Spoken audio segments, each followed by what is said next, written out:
Welcome to Moon Mind Temple. Tonight, something extraordinary awaits you. You've just opened your eyes in a world where you possess unimaginable power. The good news? You can do anything you want. The challenging news? Your ego is about to pick a fight with the universe itself. You are Sun Wukong, the Monkey King, and right now, you feel unstoppable. You've just discovered you're immortal, not just once, but in 7 different ways. Death has given up trying to claim you. Your magical staff weighs as much as a building, but shrinks to fit behind your ear like a pencil. You can transform into anything, travel faster than light, and you've never met a problem you couldn't punch your way through. Sound familiar? Maybe you've felt this way after landing your dream job, going viral on social media, or finally mastering that skill everyone said was impossible. That moment when you think you've cracked the code of life itself. But here's what you don't know yet. In just a few hours, you'll meet someone who will shatter everything you believe about power, success, and what it means to truly win. You'll discover that the edge of the universe might just be the edge of someone's hand. And you'll learn why Buddha once said, "The mind is everything. What you think, you become." Take a deep breath. Let your body relax as we step into this ancient story that mirrors your own journey from ambition to wisdom. Every victory you'll taste, every defeat you'll endure, every moment of awakening you'll experience, it all lives inside you right now. Are you ready to discover what happens when unlimited ego meets unlimited compassion? The answer will change how you see every challenge, every setback, and every moment you thought you had life figured out.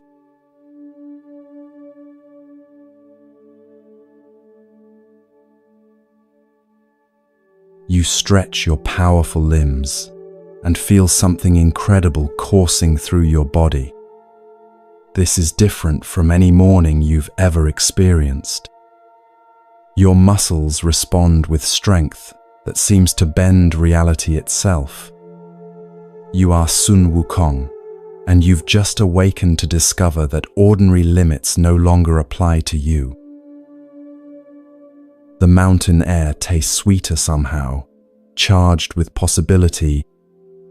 Your fellow monkeys chatter excitedly around you, but their voices sound distant now. You've crossed a threshold that separates you from everything you once were. Yesterday, you were just another creature living day to day.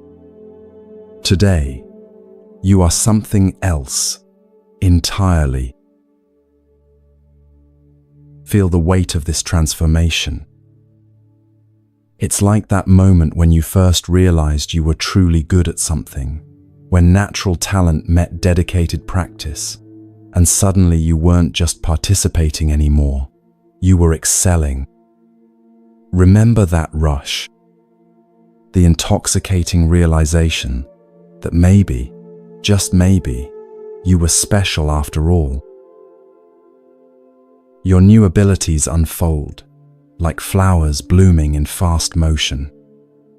You can change your form at will, become a bird and soar above the clouds, transform into a fish and explore the deepest ocean trenches, or shift into a giant and tower over mountains. 72 transformations await your command. Each one opens doorways to experiences that were impossible just moments ago.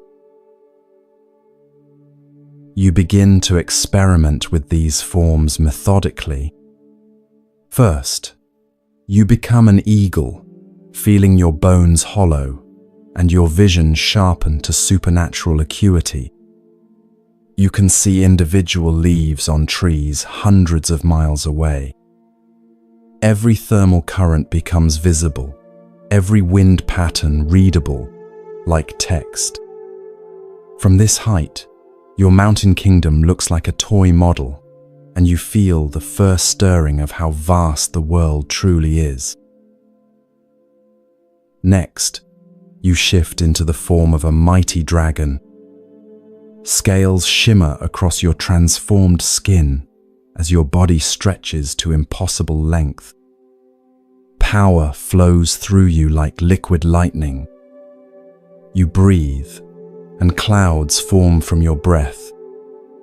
You move, and thunder follows in your wake. The very elements bend to your will in this form, rain and wind answering your unspoken commands. But transformation is only the beginning. You test your speed and discover you can leap 34,000 miles in a single bound. Continents blur beneath you like pages flipping in a book. You somersault through clouds and find yourself on the other side of the world before you can fully comprehend the journey. Physics has become your plaything. The sensation of this speed is indescribable. Time itself seems to slow as you move. You watch lightning crawl through the sky like lazy rivers of light. Falling raindrops hang suspended in the air like crystal beads. You exist in a realm of velocity where normal cause and effect become suggestions rather than laws. You practice your movement across oceans, leaping from wave peak to wave peak so quickly that your feet barely touch the water. Dolphins surface to watch your passage with what seems like recognition. Even they, swift as they are, appear motionless compared to your supernatural velocity. You begin to understand that speed isn't just about covering distance. It's about existing in a different relationship with time itself. There's something intoxicating about unlimited capability. You remember that first taste of real success in your own life, perhaps when you mastered a difficult skill, achieved a long-sought goal, or finally got recognition for your talents. That moment when the world suddenly seemed full of possibilities instead of obstacles. Now multiply that feeling by infinity. Your staff materializes in your hand, and its weight tells a story of power beyond measure. 17,500 pounds of pure potential. Yet it responds to your thoughts like a feather, shrinking to slip behind your ear or expanding to support the heavens themselves. In your grip, it becomes whatever you need: a club, a pole for vaulting across valleys, a needle for precision work. Tools bend to will when will becomes absolute. You test this miraculous weapon against the surrounding landscape. A gentle tap splits a boulder the size of a house. A casual swing levels an entire grove of ancient trees. When you spin it overhead, the very air ignites with sparks of pure energy. The staff doesn't just obey your commands, it anticipates them, responding to desires you haven't even fully formed. You discover that the staff can extend infinitely in either direction. You point it skyward and watch it stretch beyond the clouds, beyond the atmosphere, reaching toward the stars themselves. Point it downward, and it pierces through layers of earth and stone as if they were water. The weapon exists in whatever dimension your will requires. Length, weight, substance, all become variables under your control. The other monkeys watch your demonstrations with expressions of awe and growing distance. They still recognize you as their king, but now there's something like reverence in their eyes, perhaps even fear. You can see them struggling to understand what you've become. The gap between your capabilities and theirs has grown so vast that communication itself becomes difficult. When you speak to them now, your voice carries undertones of power that make the very air vibrate. Small objects near you begin to levitate without conscious effort on your part.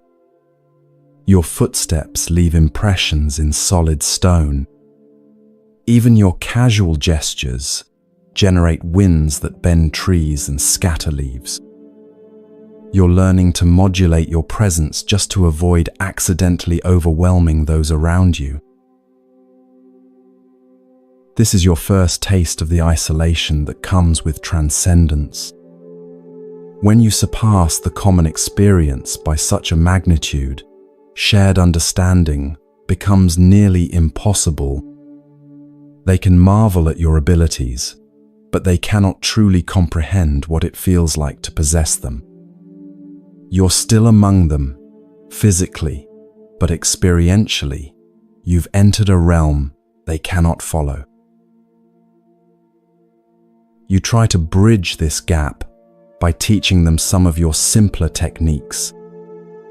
But what comes naturally to you now requires decades of focused practice for others.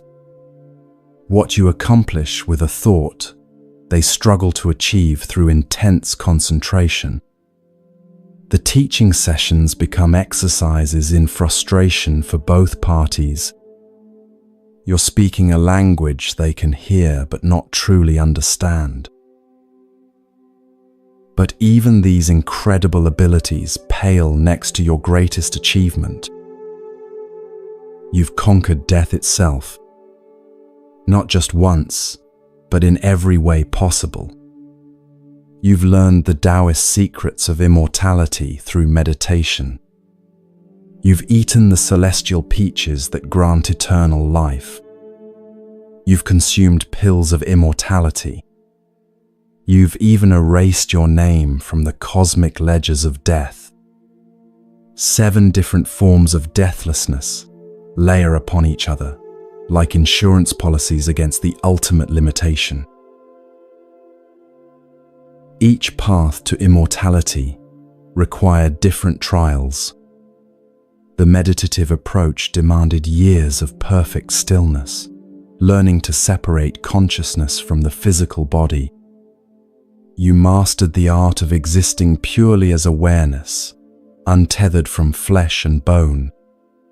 During these deep trances, you discovered that identity itself is far more fluid than most beings realize.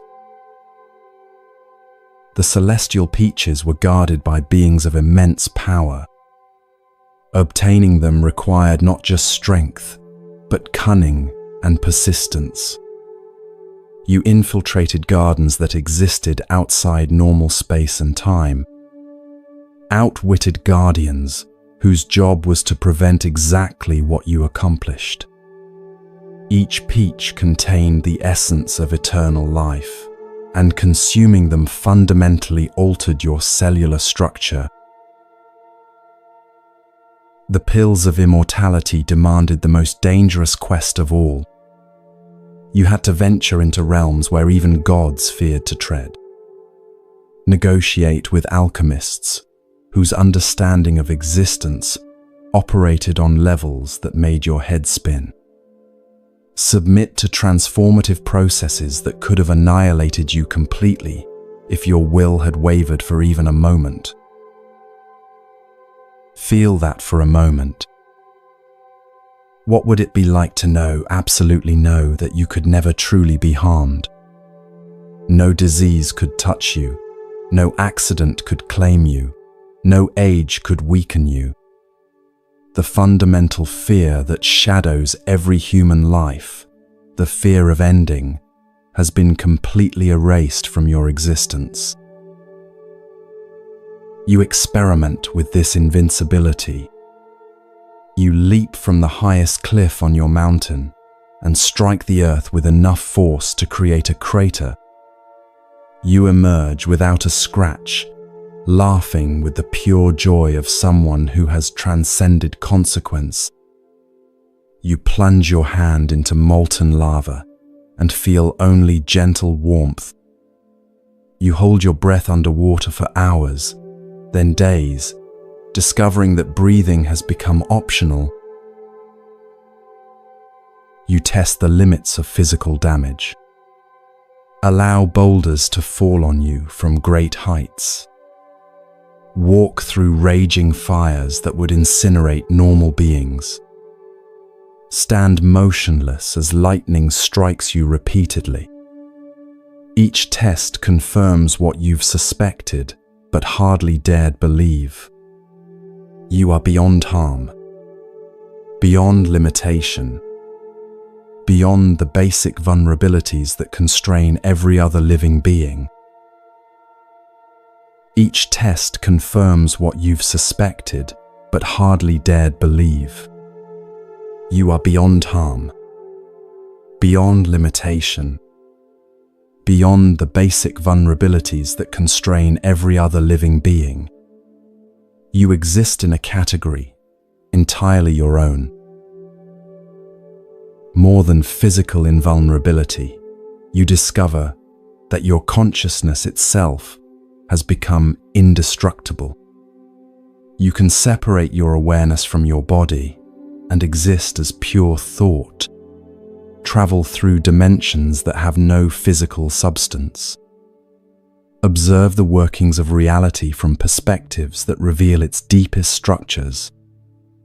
Death, you realize, was always just a transition from one form of existence to another. And you've made yourself capable of navigating all possible forms. Yet something stirs beneath this incredible security, a restlessness that your newfound powers cannot quiet. You pace the mountain paths, your footsteps leaving impressions in solid stone. The other monkeys look up at you with awe and reverence, but their admiration feels small, insufficient, like applause in an empty theater. This is where the story becomes deeply personal. How many times have you achieved something you thought would satisfy you completely, only to find that strange emptiness creeping in? The promotion that felt hollow after the first week, the relationship that didn't fill the loneliness you expected it to, the achievement that left you asking, is this all there is? You try to fill this emptiness with more demonstrations of power. You reshape the landscape of your mountain, carving new valleys and raising fresh peaks with casual gestures. You organize elaborate displays for your monkey subjects, transforming yourself into 1,000 different forms in rapid succession. You practice your combat techniques against imaginary opponents, each movement a masterpiece of supernatural martial arts.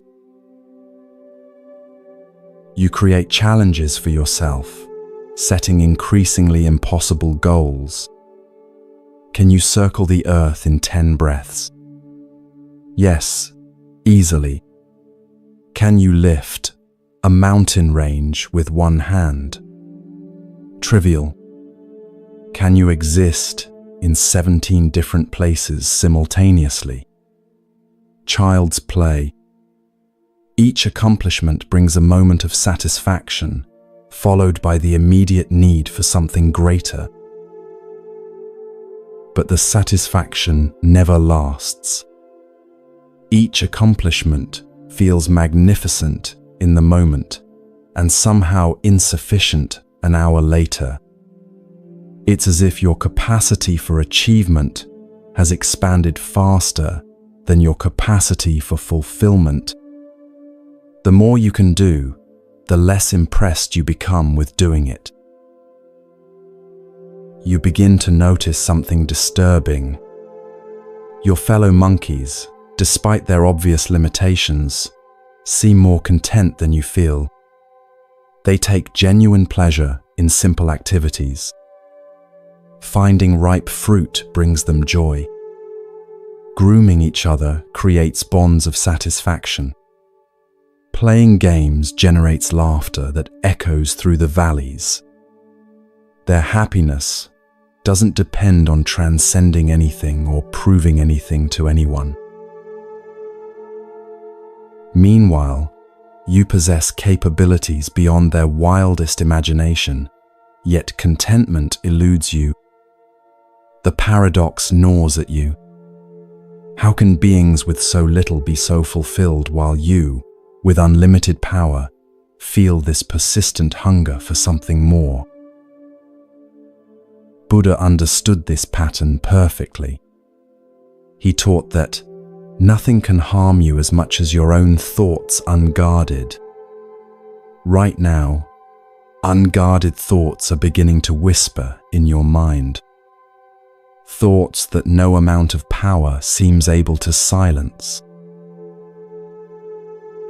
The whispers start small, subtle suggestions that perhaps your talents are being wasted in this remote mountain kingdom. Gentle questions about whether beings of your caliber shouldn't be engaging with challenges worthy of their abilities. Quiet observations that your monkey subjects, however loving, cannot truly appreciate the magnitude of what you've become. These thoughts multiply and strengthen. You begin to imagine what recognition from truly powerful beings would feel like.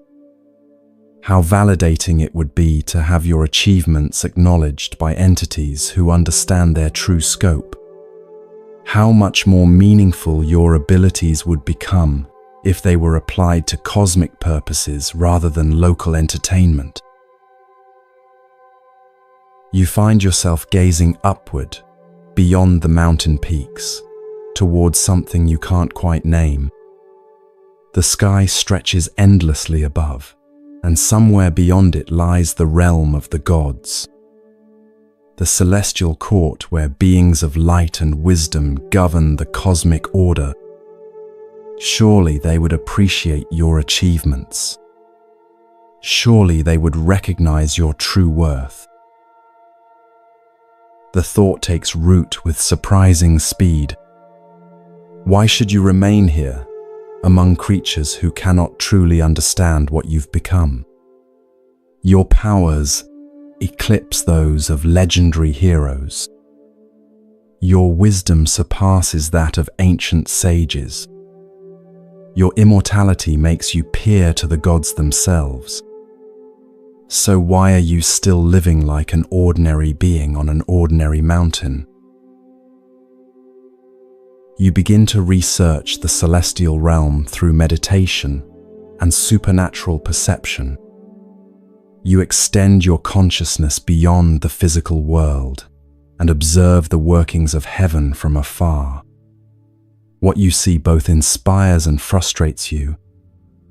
Beings with powers similar to yours move through their cosmic duties with casual authority. They're respected, honored, given responsibilities that match their capabilities. You watch celestial administrators managing the flow of seasons, gods directing the movements of stars and planets, immortal beings overseeing the delicate balance between creation and destruction, all of them working in harmony with forces that dwarf your mountain kingdom, all of them contributing to purposes that span cosmic scales rather than local concerns. None of them had to prove themselves worthy. None of them earned their positions through extraordinary achievement. They simply exist in their roles, accepted and acknowledged as valuable members of the cosmic order. Meanwhile, you, with abilities that surpass many of theirs, remain unknown and unrecognized. This observation breeds resentment. Not sharp or angry resentment, but the slow-burning kind that builds over time. The kind that whispers about unfairness and wasted potential. The kind that suggests you're being deprived of something that rightfully belongs to you. This is the moment where unlimited ability meets unlimited ambition. You can feel it building inside you, not just confidence, but something harder and more demanding. Entitlement. The belief that your capabilities should automatically translate into recognition, status, and respect. It's a feeling that transcends time and culture. Perhaps you recognize this sensation from your own life. That frustration when your talents aren't immediately acknowledged, when your hard work goes unnoticed, when people who seem less capable than you receive opportunities that feel like they should be yours. The voice that whispers, "Don't they know who I am?" You test your powers again, just to feel their scope. You pluck a hair from your arm and blow on it gently. Instantly, it transforms into a perfect copy of yourself. Then another, and another. Soon, thousands of identical Monkey Kings stand before you, each one possessing your full strength and abilities. An army of yourself, answering to your will alone. You command them to perform increasingly complex tasks. Some reshape the mountain's geography, while others practice elaborate battle formations. A few transform into birds and scout distant territories, while others dive deep into the earth to explore underground caverns. Every duplicate performs flawlessly, each one a testament to your incredible abilities. The demonstration is flawless, but the satisfaction is brief. Even this miracle feels routine now. When you can do anything, does anything feel special anymore? It's a paradox that touches every form of human achievement. The better you become at something, the less wonder you feel in doing it. You dismiss your copies with a wave, and they dissolve back into simple hairs. But the restlessness remains. No, it grows. It gnaws at you like hunger that no meal can satisfy. You have everything, and somehow that feels like nothing. The wind carries scents from beyond your mountain realm. Sweet fragrances that speak of celestial gardens, where immortal peaches ripen under eternal sunlight. Incense that burns in temples where cosmic beings contemplate the mysteries of existence. Music that drifts down from palaces built of crystallized starlight. All of it calling to something deep within you. You close your eyes and extend your supernatural senses. Beyond the mountain, beyond the clouds, beyond the blue dome of sky, you can feel them. The celestial beings who govern wind and rain, seasons and harvests, birth and death. They move through their divine duties with the casual authority of those who've never had their power questioned. They've never had to prove themselves worthy. They simply are. And why shouldn't you be among them? The question forms with crystalline clarity. Your abilities surpass those of many celestial beings.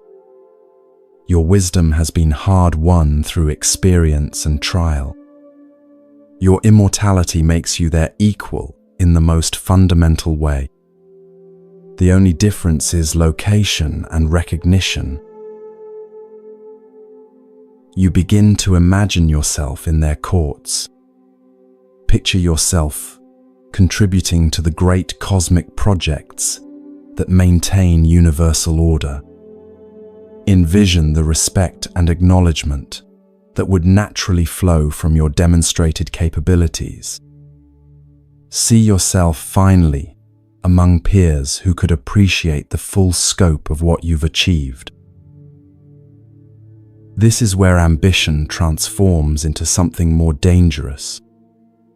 Not the simple desire to improve or grow, but the conviction that you deserve what others have, that your worth should be obvious to everyone. That recognition delayed is recognition denied. It's the difference between healthy confidence and toxic entitlement. You stand at the highest peak of Flower Fruit Mountain and spread your arms wide. The gesture encompasses everything you can see: forests and rivers, valleys and lesser peaks, all the way to the horizon where earth meets sky. All of this is too small for what you've become. You need a stage worthy of your capabilities. The monkeys below go about their simple lives. They gather fruit and play games and settle minor disputes. Their concerns seem so trivial now, their problems so easily solved, their entire world so limited compared to the vast possibilities that have opened before you. You feel a mixture of affection and pity for them. They love you certainly, but they cannot understand you. Their horizons are bounded by the mountain's edges. Their ambitions extend only to the next meal or the next comfortable sleeping spot. How can such limited creatures truly appreciate unlimited potential? The decision crystallizes with the inevitability of sunrise. You will go to heaven, not as a supplicant or a visitor, but as an equal claiming your rightful place. You will present yourself to the Jade Emperor and demand recognition for what you are. Not ask for it. Demand it. As you prepare for this cosmic journey, you feel something you haven't experienced in eons. Excitement, purpose, the thrill of a challenge worthy of your abilities. Finally, an opportunity to show the universe what Sun Wukong can truly accomplish. You spend days planning your approach, how to present yourself with appropriate dignity, what demonstrations of power might be necessary to establish your credentials, which of your achievements would be most impressive to cosmic administrators. Every detail matters when you're making a first impression on beings who shape reality itself. But beneath that excitement, something else stirs. A whisper so quiet, you almost miss it. A tiny voice that wonders if perhaps there's something important you're not seeing. Something crucial you might be missing about the nature of power, recognition, and worth. You brush the whisper aside. After all, you have 7 forms of immortality and abilities that reshape reality itself. What could you possibly be missing? What wisdom could surpass unlimited power? These questions will soon receive answers you never expected. The mountain breeze carries your scent toward heaven. Somewhere beyond the clouds, cosmic forces are beginning to stir. Your journey toward the celestial realm will set events in motion that will test not just your abilities, but everything you believe about strength, success, and what it truly means to be great. You take one last look at your mountain home. The monkeys below go about their simple lives, unaware that their king is about to demand his place among the gods. They seem so peaceful in their limitations, so content with their small world and smaller ambitions. You almost envy them. But envy is quickly overwhelmed by anticipation. Heaven awaits. Recognition awaits. Your true destiny awaits. Nothing in the cosmos can stop you from claiming what is rightfully yours. Or so you believe.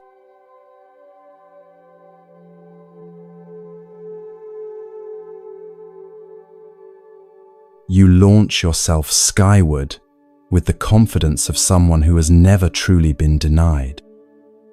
The earth shrinks beneath you as you somersault through clouds that part like curtains before your passage. Each leap carries you thousands of miles closer to your destination. The celestial realm grows larger with every bound, its golden palaces and jade towers gleaming like promises waiting to be fulfilled. This is your moment, the culmination of everything you've worked toward. You can almost taste the recognition that awaits you. Finally, beings who will understand your true worth. Finally, a stage grand enough for your capabilities. The journey through the sky feels different from any travel you've ever undertaken. Each somersault carries not just your body, but your expectations, your dreams, your sense of righteous entitlement. The wind itself seems to celebrate your passage, carrying your scent ahead to announce your arrival. Birds and celestial creatures pause in their flight to watch you pass, as if recognizing that something momentous is occurring. You practice your introduction as you travel. I am Sun Wukong, the Monkey King of Flower Fruit Mountain, achiever of 7 immortalities, master of 70, 2 transformations. The words taste powerful in your mouth. You imagine the expressions of awe and respect they'll generate when spoken before the cosmic court. The immediate recognition of your accomplishments, the rapid assignment to a position worthy of your abilities.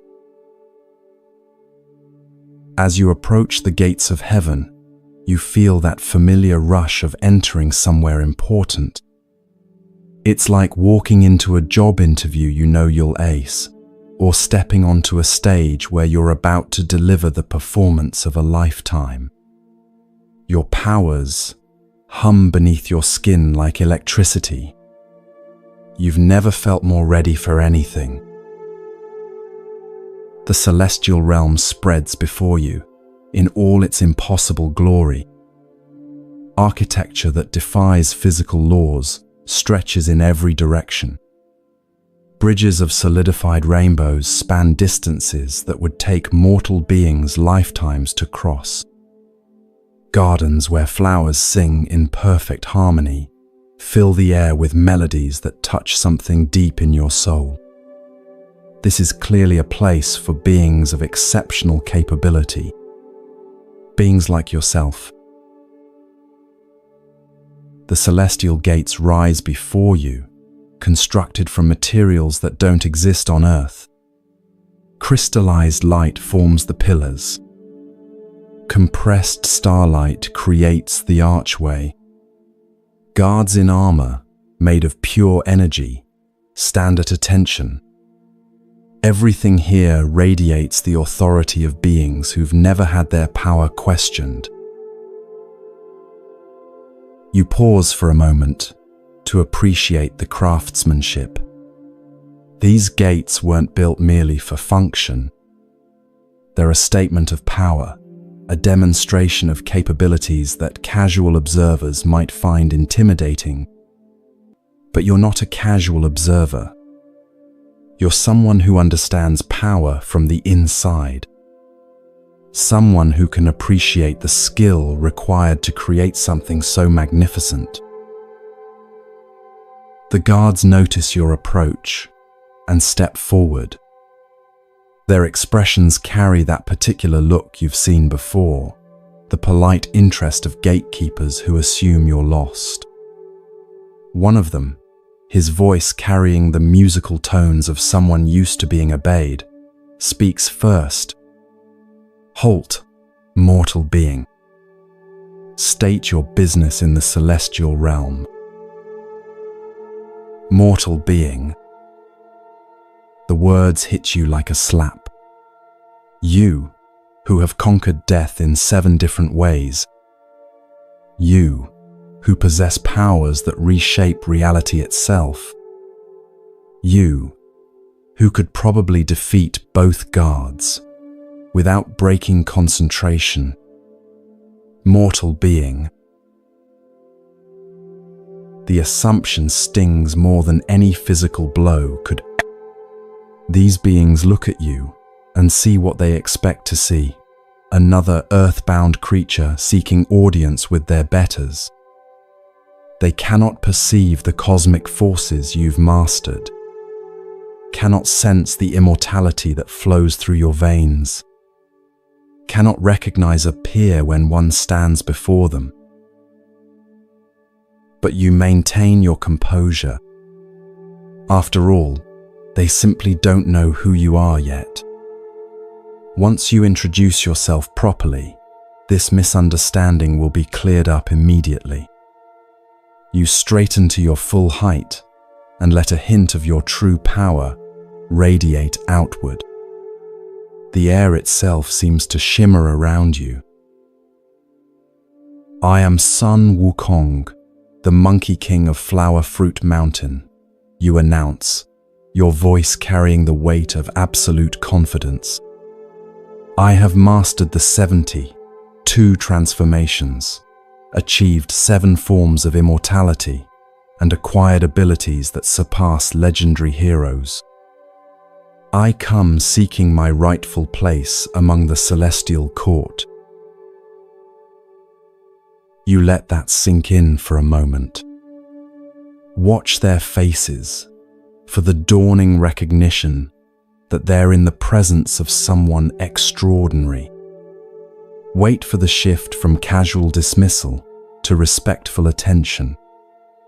Instead, you see something that makes your confidence waver slightly. The guards exchange glances. Not the awed recognition you expected. Something closer to amusement. The first guard consults a jade tablet that materializes in his hands. His finger traces down what appears to be a list. After a moment, he looks up with the sort of patient expression reserved for children who claim they're old enough to drive. "Sun Wukong," he repeats slowly. "From Flower Fruit Mountain. I'm afraid you're not on our list of expected celestial visitors. Perhaps you'd like to submit a formal petition for audience with the appropriate department? The waiting period is typically 3 to 5 cosmic epochs. 3 to 5 cosmic epochs. Each epoch represents millions of years. They want you to wait potentially billions of years for an appointment. You, who could level their gates with a thought You, who has achieved what they clearly don't understand, is impossible. The casual dismissal stings worse than any physical blow. You feel your first real taste of bureaucratic indifference. That particular form of institutional blindness that reduces extraordinary individuals to paperwork problems. It doesn't matter what you've accomplished if it doesn't fit their existing categories. It doesn't matter how powerful you are if you haven't followed their proper procedures. This is that moment everyone experiences, eventually, when your achievements, real, substantial, impressive achievements, are met with bureaucratic indifference. When the system treats your exceptional as ordinary, when gatekeepers who couldn't do what you've done act like they're doing you a favor by acknowledging your existence. You feel your temper beginning to simmer. Not explosive anger yet, but that slow burn of someone who's being systematically underestimated. Perhaps, you say, your voice carefully controlled, you don't fully understand who you're speaking to. Allow me to demonstrate. You pluck a single hair from your arm and blow on it gently. Instantly, it transforms into a perfect copy of yourself. Then another, and another. Within moments, 100 identical Monkey Kings stand behind you, each radiating the same power you possess. The display is effortless, casual, like someone pulling out their phone to show photos. The demonstration has its intended effect. The guards step backward. Their expressions shift from polite dismissal to concerned attention. Good. Now they're beginning to understand. You dismiss your copies with another gentle breath, and they dissolve back into harmless hairs. As I was saying, you continue smoothly. I believe there may be a place for someone of my capabilities in the celestial hierarchy. You watch their faces carefully as they process what they've just witnessed. The casual multiplication of yourself, the effortless control over matter and energy, the obvious power that radiates from your being. Surely now they understand that you're not some random supplicant seeking favors. You're a being of genuine cosmic significance. The guards huddle briefly in whispered consultation. You catch fragments of their conversation.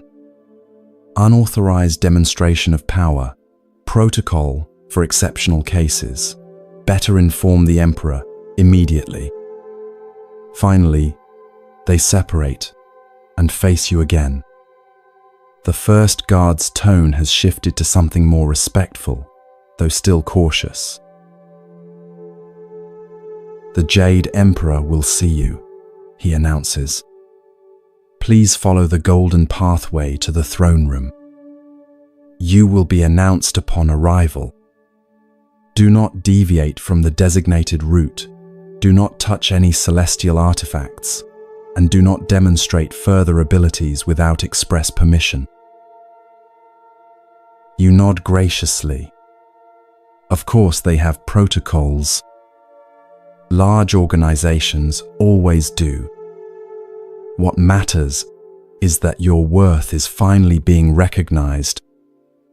The golden pathway stretches before you like a red carpet, leading through gardens where flowers sing in harmonious choruses and fountains flow upward into impossible spirals. The journey through the celestial palace complex is breathtaking. Every surface gleams with inner light. Murals depicting cosmic events flow and shift as you pass, telling stories of creation and destruction on scales that dwarf entire galaxies. The very air thrums with power and possibility. This is clearly a place designed for beings who operate on cosmic scales. As you walk, you notice other celestial beings pausing in their activities to watch you pass. Their expressions range from curious to concerned. None show the immediate respect you feel your reputation should command, but that will change. Once you speak with the Jade Emperor directly, once he understands your qualifications, everything will fall into place. You pass through halls where minor gods conduct the business of universal maintenance, adjusting the flow of time in various star systems, calibrating the forces that hold galaxies together, managing the delicate balance between order and chaos that allows existence to continue. The scope of their responsibilities is impressive, but not beyond your capabilities. If anything, you're overqualified for most of what you observe. The throne room approaches like a cathedral made of pure light. Pillars of compressed starfire support a ceiling that somehow contains the entire cosmos. Galaxies wheel slowly overhead. Nebulae drift like celestial clouds. At the far end, on a throne carved from a single cosmic pearl, sits the Jade Emperor himself. He's smaller than you expected. Not physically diminished, but somehow quieter. Where you expected dramatic presence, you find calm authority. Where you anticipated obvious power, you discover subtle strength. The Emperor watches your approach with eyes that seem to hold the accumulated wisdom of eternity. His court surrounds him in carefully arranged hierarchies. Ministers of various cosmic departments. Generals responsible for maintaining universal order. Advisors whose counsel shapes the destiny of countless worlds. All of them observing your approach with expressions of polite curiosity. All of them clearly wondering what sort of being has warranted an immediate audience with their supreme leader. Sun Wukong of Flower Fruit Mountain announces a herald whose voice echoes through dimensions. Seeker of position in the celestial hierarchy. Wielder of the 72 transformations. Bearer of 7 immortalities. You step forward and bow. Not too deeply. You are, after all, essentially their peer, but respectfully. When you straighten, you meet the Jade Emperor's gaze directly. His expression is unreadable, neither welcoming nor hostile, simply measuring. The moment stretches between you. You can feel the entire court's attention focused on this interaction. This is your opportunity to make the case that will determine your place in the cosmic order. Everything you've worked for comes down to how you present yourself in the next few moments. Your Majesty, you begin, your voice carrying confident respect. I come before you having achieved what few beings in any realm have accomplished. I have transcended mortality, mastered transformation, and developed abilities that allow me to reshape reality itself. I believe these qualifications make me suitable for a position of appropriate responsibility within your celestial administration. You let the words hang in the air. Allow their weight to settle over the assembled court. Wait for the murmurs of impressed recognition. Instead, you hear something unexpected. Silence. Complete, thoughtful silence, as the Emperor considers your words. The Jade Emperor listens without interruption. When you finish, he leans forward slightly. Your achievements are noteworthy, he says carefully. Certainly unusual for one of earthly origin. The question becomes, where might such abilities be best utilized? This is it. The moment when your worth is officially acknowledged. You can already imagine the grand title, the magnificent responsibilities, the respect of beings who understand true power. You wait with barely contained excitement for the Emperor's decision. The Jade Emperor confers briefly with his advisors. Their whispered consultation seems to reach a consensus quickly. Finally, he looks back to you with what might be a slight smile. We have decided to offer you the position of Bi Ma Wen, he announces formally. Bi Ma Wen. The title sounds appropriately celestial. Surely it represents some significant responsibility. Perhaps overseer of cosmic forces, or guardian of celestial wisdom. You bow again, accepting the honor with dignity. I am grateful for this recognition, Your Majesty. What responsibilities does this position entail?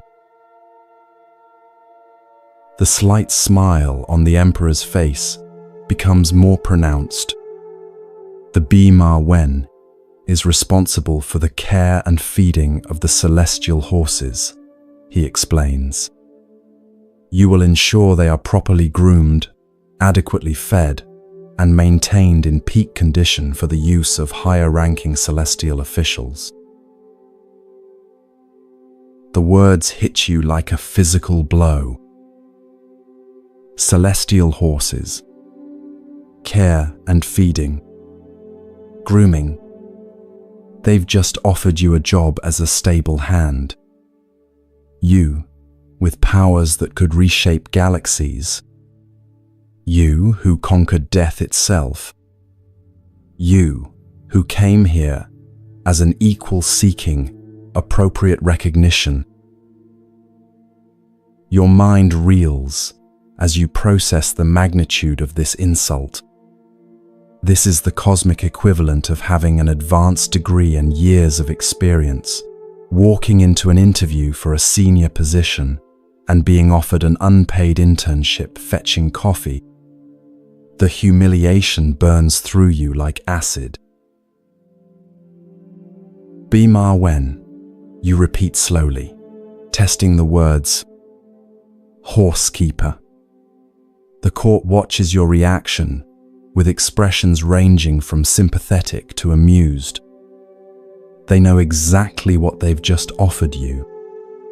This wasn't a mistake or misunderstanding. This was deliberate.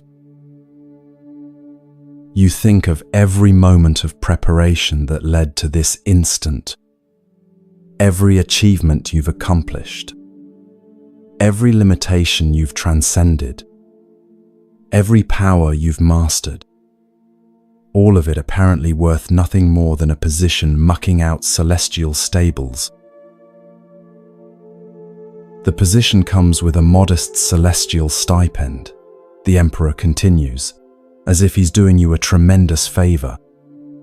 Basic quarters in the stable complex, and the honor of serving the needs of your celestial superiors. I trust you find these terms acceptable? Acceptable. The word echoes in your mind. They expect you to find this acceptable. They expect you to bow gracefully and trot off to shovel celestial manure while they congratulate themselves on their generosity. They expect you to be grateful. You look around the throne room at all the beings who've apparently never had to prove their worth, who inherited their positions through cosmic accident rather than earning them through unprecedented achievement, who now look down at you from their unearned heights and offer you table scraps as if they were feast portions. But you are Sun Wukong. You have never accepted less than you deserve. You have never backed down from a challenge. And you have never, ever settled for being underestimated. Your Majesty, you say, your voice dangerously quiet. I believe there may be some confusion. I am not here seeking employment as a servant. I am here claiming my rightful place as an equal among celestial beings. My achievements warrant considerably more respect than horse maintenance. The temperature in the throne room seems to drop several degrees. Courtiers shift uncomfortably. The Jade Emperor's expression hardens almost imperceptibly. The position of Bima Wen is what we have available, he states firmly. Take it, or return to your mountain. Those are your options. Those are your options. Submit to humiliation, or leave in defeat. Accept being treated as a cosmic stable boy, or abandon your rightful claim to celestial recognition. They're not just denying your worth. They're telling you to be grateful for the denial. This is where something fundamental shifts inside you. Not just anger, though anger is certainly there. Something deeper and more dangerous. The realization that sometimes, when the system refuses to acknowledge your worth, you have to make your own acknowledgement. You feel your power stirring beneath your skin like molten gold. Your staff, still disguised as a simple hair behind your ear, vibrates with barely contained energy. Every fiber of your being screams against accepting this cosmic insult. You did not transcend mortality and master reality itself to become a celestial janitor. I see, you say slowly, your voice carrying undertones that make several courtiers step backward. So this is the respect that heaven shows to legitimate achievement. This is how the celestial realm treats those who seek to contribute their abilities to the cosmic order. The Jade Emperor's eyes narrow. He's beginning to sense that this conversation is headed somewhere he won't enjoy. Sun Wukong, he says warningly, I advise you to consider your next words very carefully.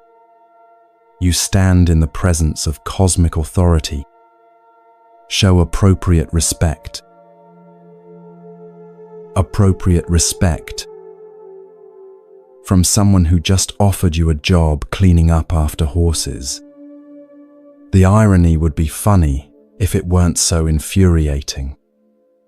You look around the throne room at all the celestial beings who've apparently never had to prove their worth, who inherited their positions through cosmic birth lottery rather than earning them through achievement. You want to see appropriate respect? You ask, your voice rising. Let me show you what someone with my abilities considers appropriate.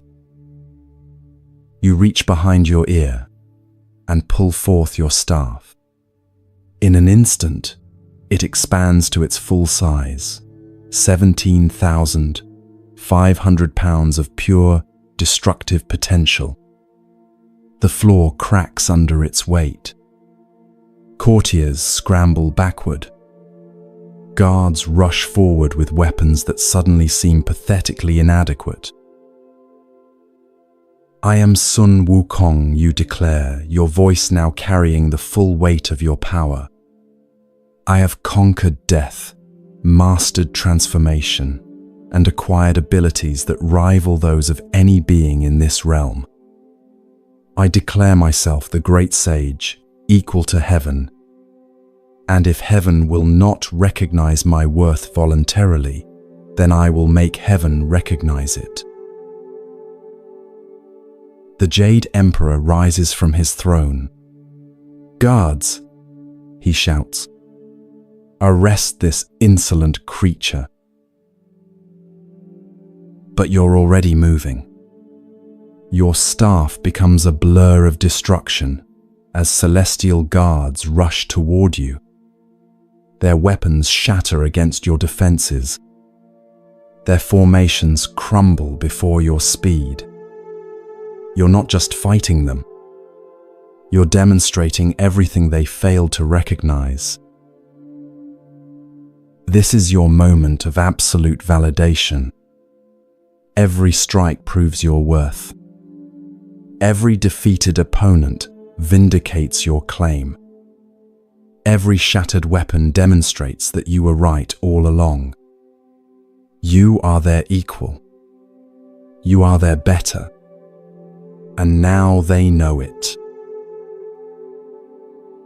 The battle spreads throughout the celestial palace. More guards arrive, then generals, then cosmic champions. Each wave crashes against your abilities like ocean waves against an unmovable cliff. You clone yourself into an army and fight on multiple fronts simultaneously.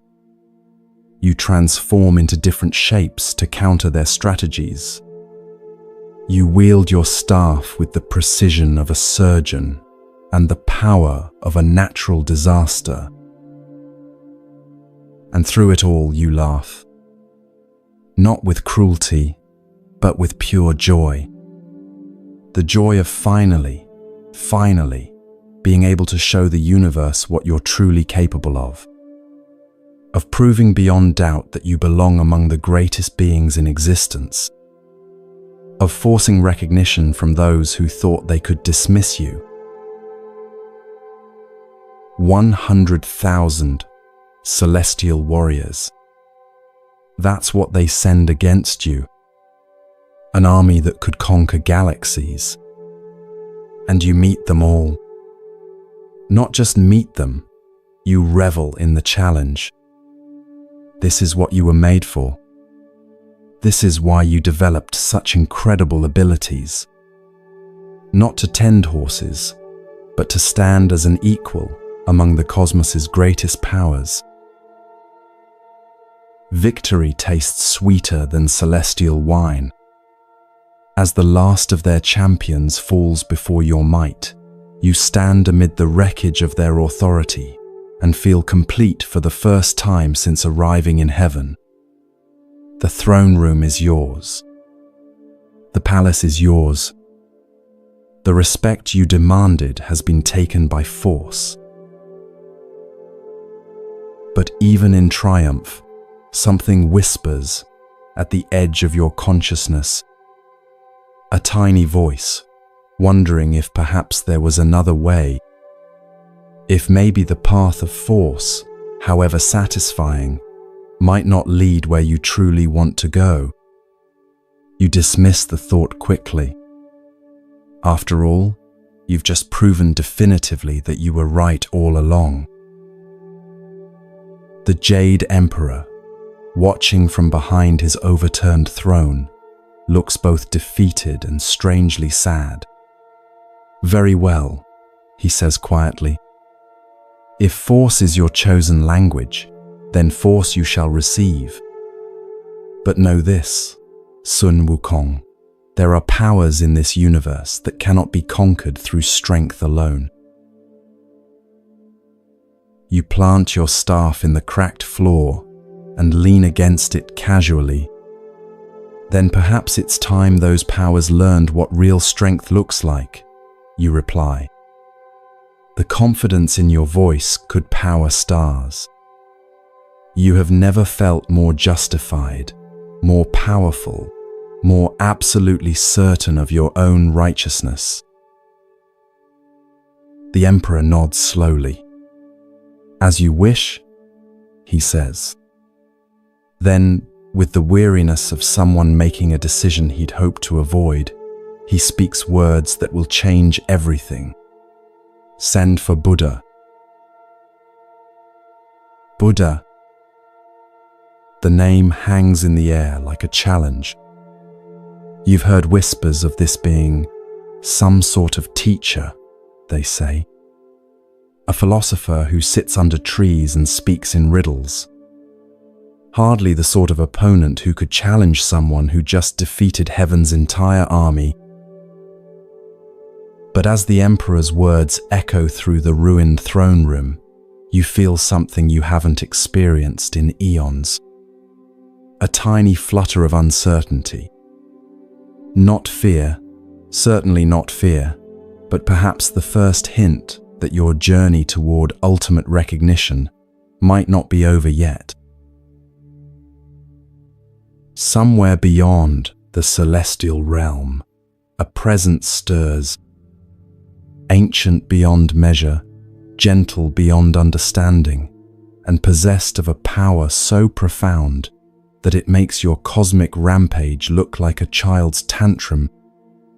But you don't know that yet. Right now, you stand victorious among the ruins of heaven's authority. You have proven your worth through strength.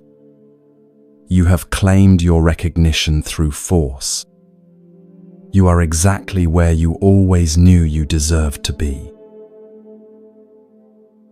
And you have no idea that everything is about to change.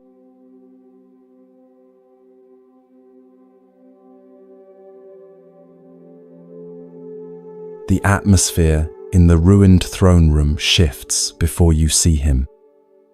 It's subtle at first, like the moment before dawn when darkness begins to soften without any visible light. The cosmic debris from your battle, shattered weapons, cracked pillars, defeated warriors, all seem to settle into a deeper stillness. Even the air itself feels different. Expectant. You're still riding the high of your unprecedented victory. 100,000 celestial warriors lie defeated around you. The Jade Emperor himself has acknowledged your power. Your staff plants firmly in the cracked floor like a flag of conquest. This is your moment of absolute triumph, and you savor every second of it. The taste of victory fills your mouth like sweet wine. Every breath you take carries the satisfaction of vindication.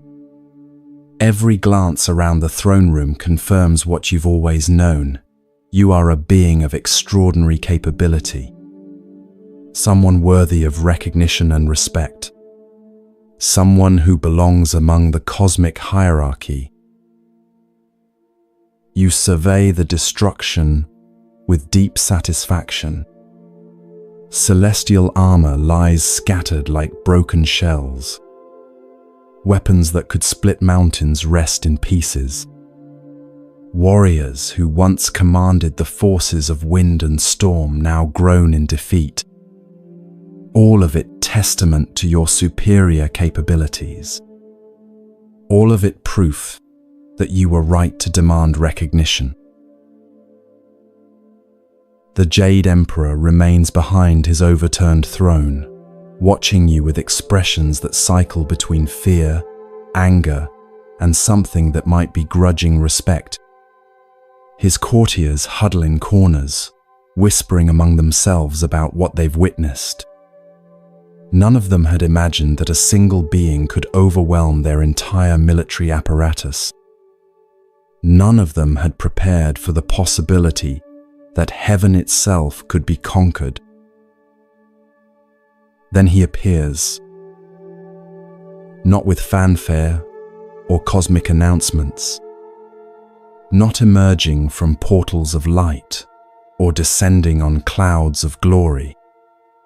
Buddha simply is, as if he's been sitting there all along, waiting patiently for this exact moment, the way morning waits for night to finish its work.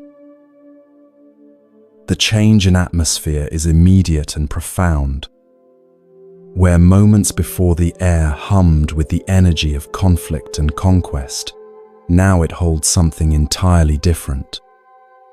A quality of presence so complete that it makes your own considerable power feel like a candle flame next to the sun. Not dimmed, but placed in sudden context. It's not that Buddha radiates power in the way you're accustomed to recognizing. There are no crackling energies, no visible auras, no demonstrations of supernatural capability. Instead, he carries something more subtle and somehow more profound. A sense of completeness that makes everything else in the room feel slightly incomplete by comparison. Your first impression catches you off guard. This is the being the Jade Emperor called for help. This quiet figure, in simple robes, who radiates nothing more threatening than gentle attention. You were expecting another cosmic warrior, perhaps a hidden champion, with abilities that might actually challenge you. Instead, you're looking at someone who seems more like a village teacher than a cosmic force. Buddha sits in perfect stillness, his posture effortless, yet somehow containing the weight of mountains. His face holds that particular expression you've seen before, the look of someone who's completely present but utterly unattached to whatever drama is unfolding around them. Like a parent watching a child's elaborate game, understanding its importance to the child while seeing the larger context the child cannot. There's something unsettling about his composure. You've just torn through heaven's defenses like paper, demonstrated capabilities that forced the cosmic order itself to acknowledge your power, proven beyond doubt that you are a force to be reckoned with. Yet this being looks at the aftermath of your triumph with the same serene attention he might give to falling leaves. The defeated celestial warriors around you seem to sense the change as well. Those who were groaning in pain have fallen silent. Those who were struggling to rise have settled into stillness. Even the Jade Emperor's expression has shifted from defeat to something like curiosity, as if Buddha's presence has transformed the entire situation from crisis to something else. You feel the first stirring of something uncomfortable. Not fear, certainly not fear, but a kind of unsettled confusion. Where others have shown terror, anger, or desperate defiance in response to your power, this being shows nothing. Not indifference, but a quality of attention so complete it feels like looking into still water. You realize that everyone in the throne room is now looking between you and Buddha, waiting to see what will happen when irresistible force meets. What exactly? You can't categorize what you're sensing from this quiet teacher. He doesn't feel like an obstacle to overcome or an opponent to defeat. He feels like something else entirely. You decide to take the initiative. After all, You're the one who just won this confrontation. You're the one whose capabilities have been definitively proven. You're the one who has rightfully claimed recognition through demonstration of superior ability. So, you say, your voice carrying the authority of recent victory, you're the Buddha everyone whispers about. The great teacher who the emperor thinks can succeed where his entire army failed. You gesture broadly at the destruction around you. I hope you can see that I've already demonstrated where true power lies in this conflict. Buddha's gaze meets yours directly. His eyes hold depths you can't quite fathom, not mysterious in a threatening way, but like looking into water so clear, you can't tell how deep it goes. When he speaks, his voice carries the same quality as his presence, completely unhurried, utterly unimpressed by the chaos surrounding him. I can see that you possess remarkable abilities, Sun Wukong, he says simply. Your strength is undeniable. Your skills are extraordinary. Your determination is impressive. There's something in the way he pauses before that last word that you can't quite identify. Not mockery, but perhaps a deeper understanding than you're comfortable with.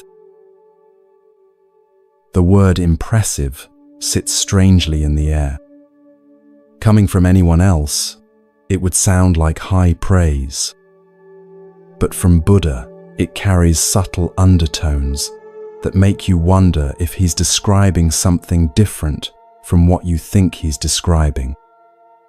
As if he's seeing layers of your actions that escape your own perception.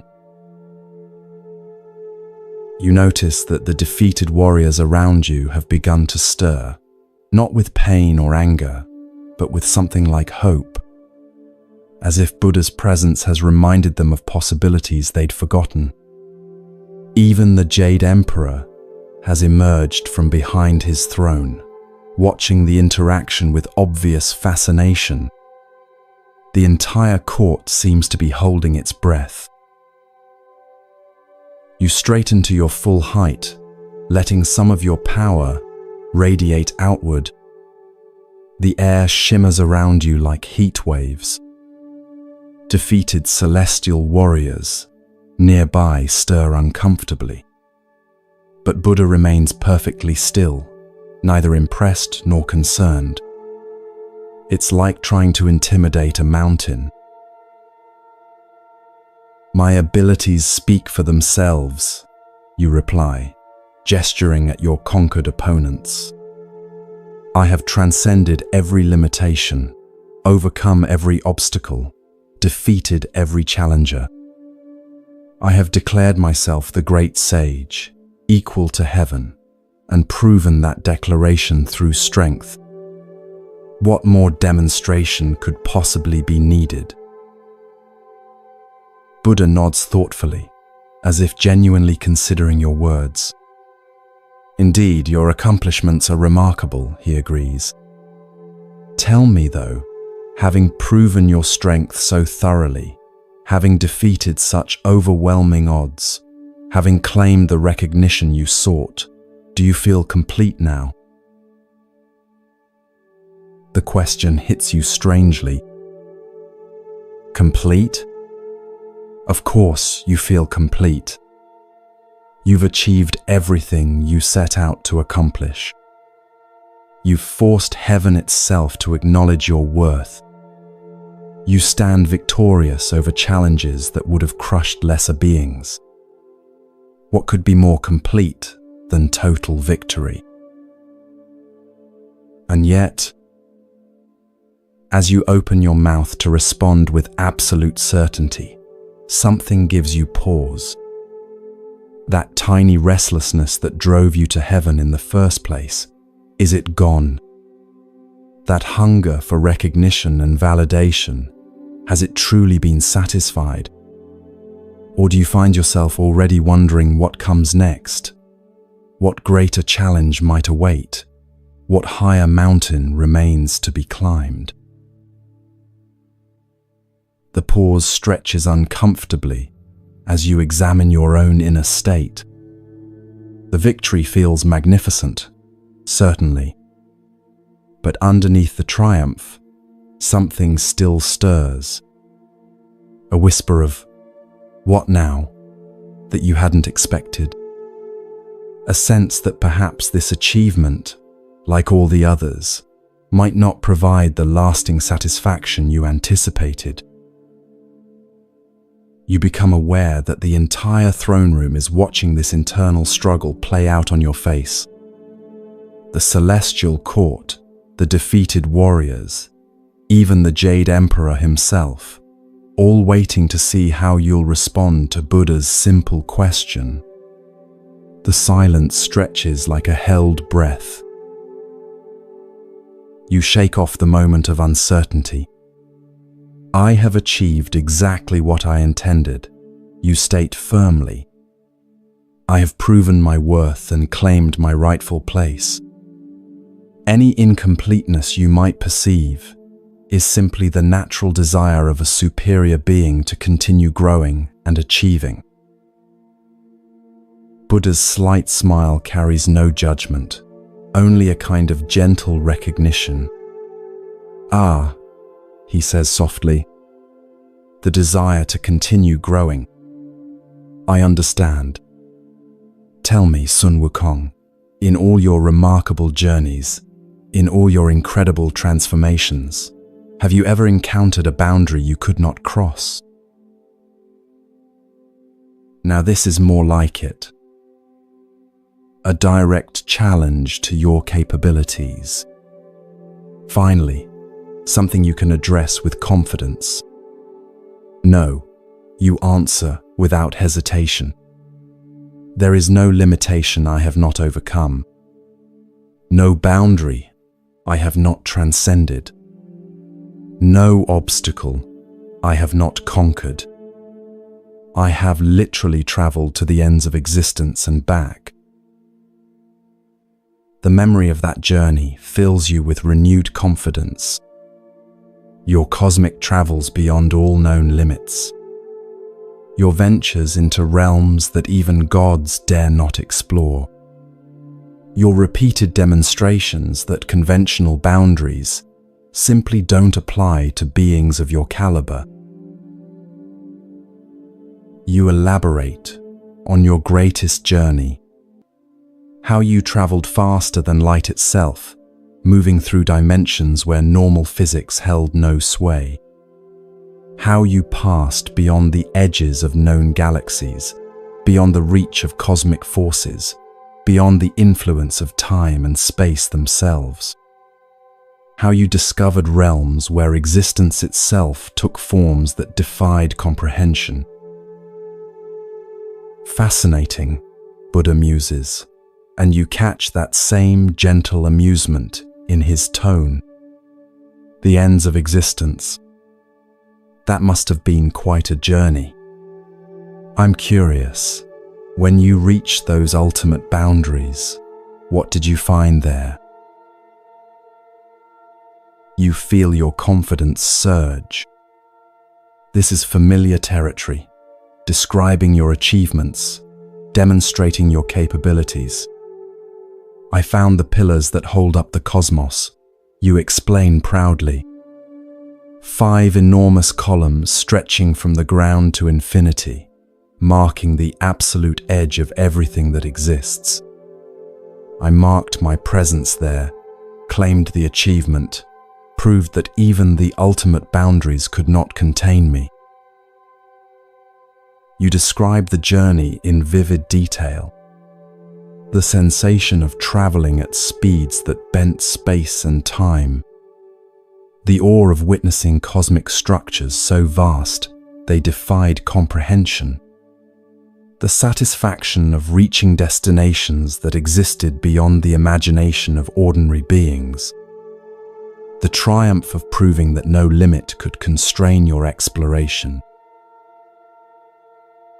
The pillars themselves, you explain, were unlike anything in normal existence. Pink and massive beyond description, each one wider than entire solar systems. They stretched upward beyond the reach of vision, supporting the very fabric of reality itself.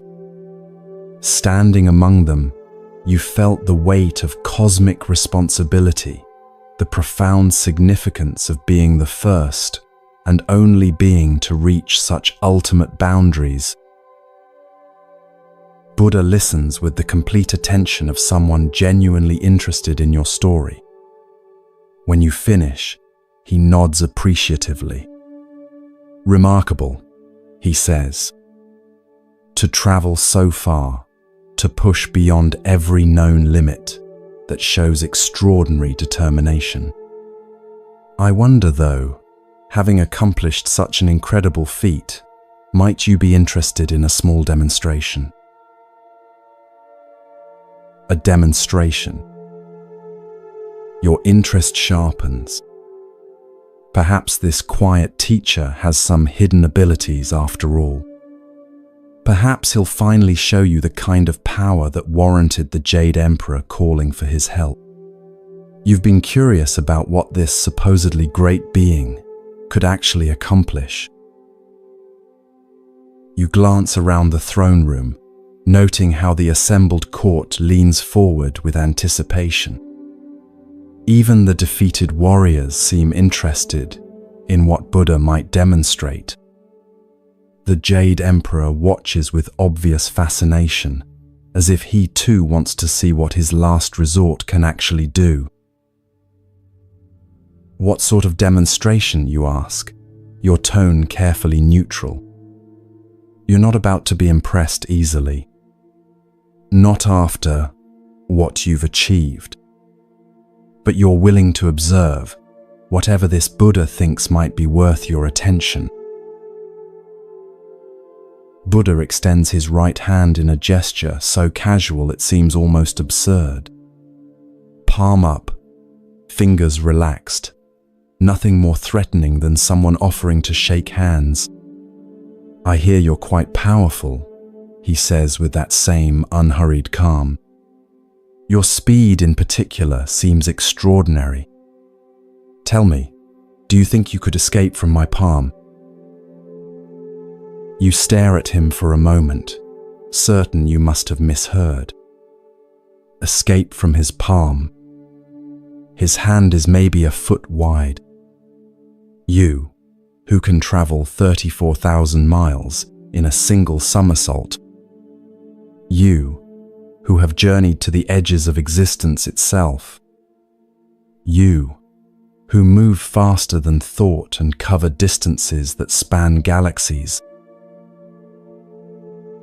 The question is so absurd you almost laugh out loud. This must be some sort of test of your patience, or perhaps a riddle with hidden meaning. But Buddha's expression remains perfectly serious, perfectly patient.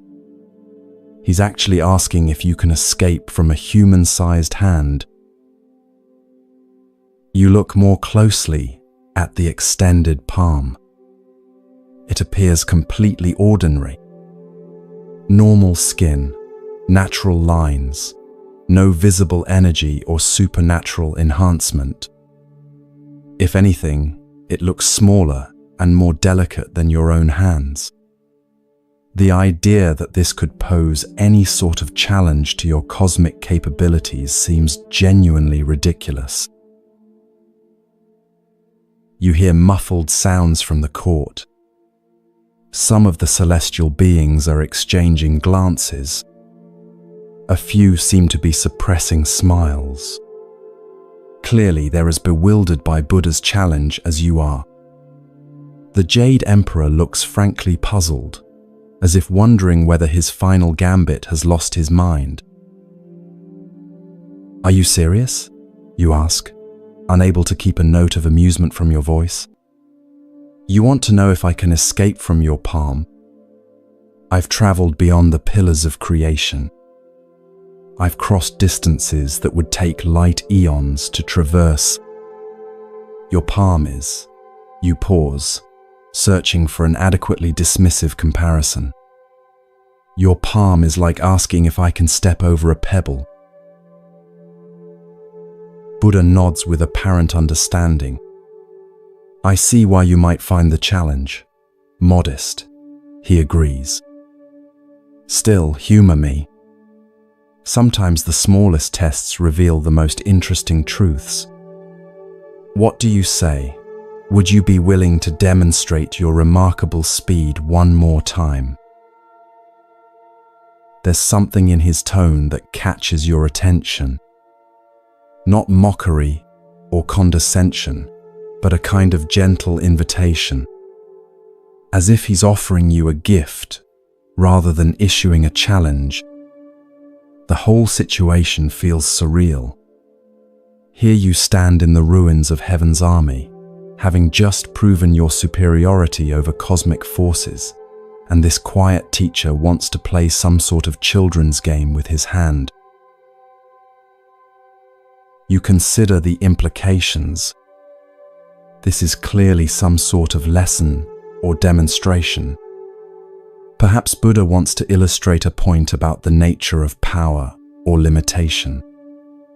Perhaps he's testing your willingness to engage with seemingly trivial challenges. Perhaps he genuinely doesn't understand the scope of your abilities and needs a direct demonstration. You glance around the throne room one more time. Every eye is focused on this interaction. The entire celestial court waiting to see whether you'll accept such an apparently ridiculous challenge. Some seem to expect you to refuse with disdain.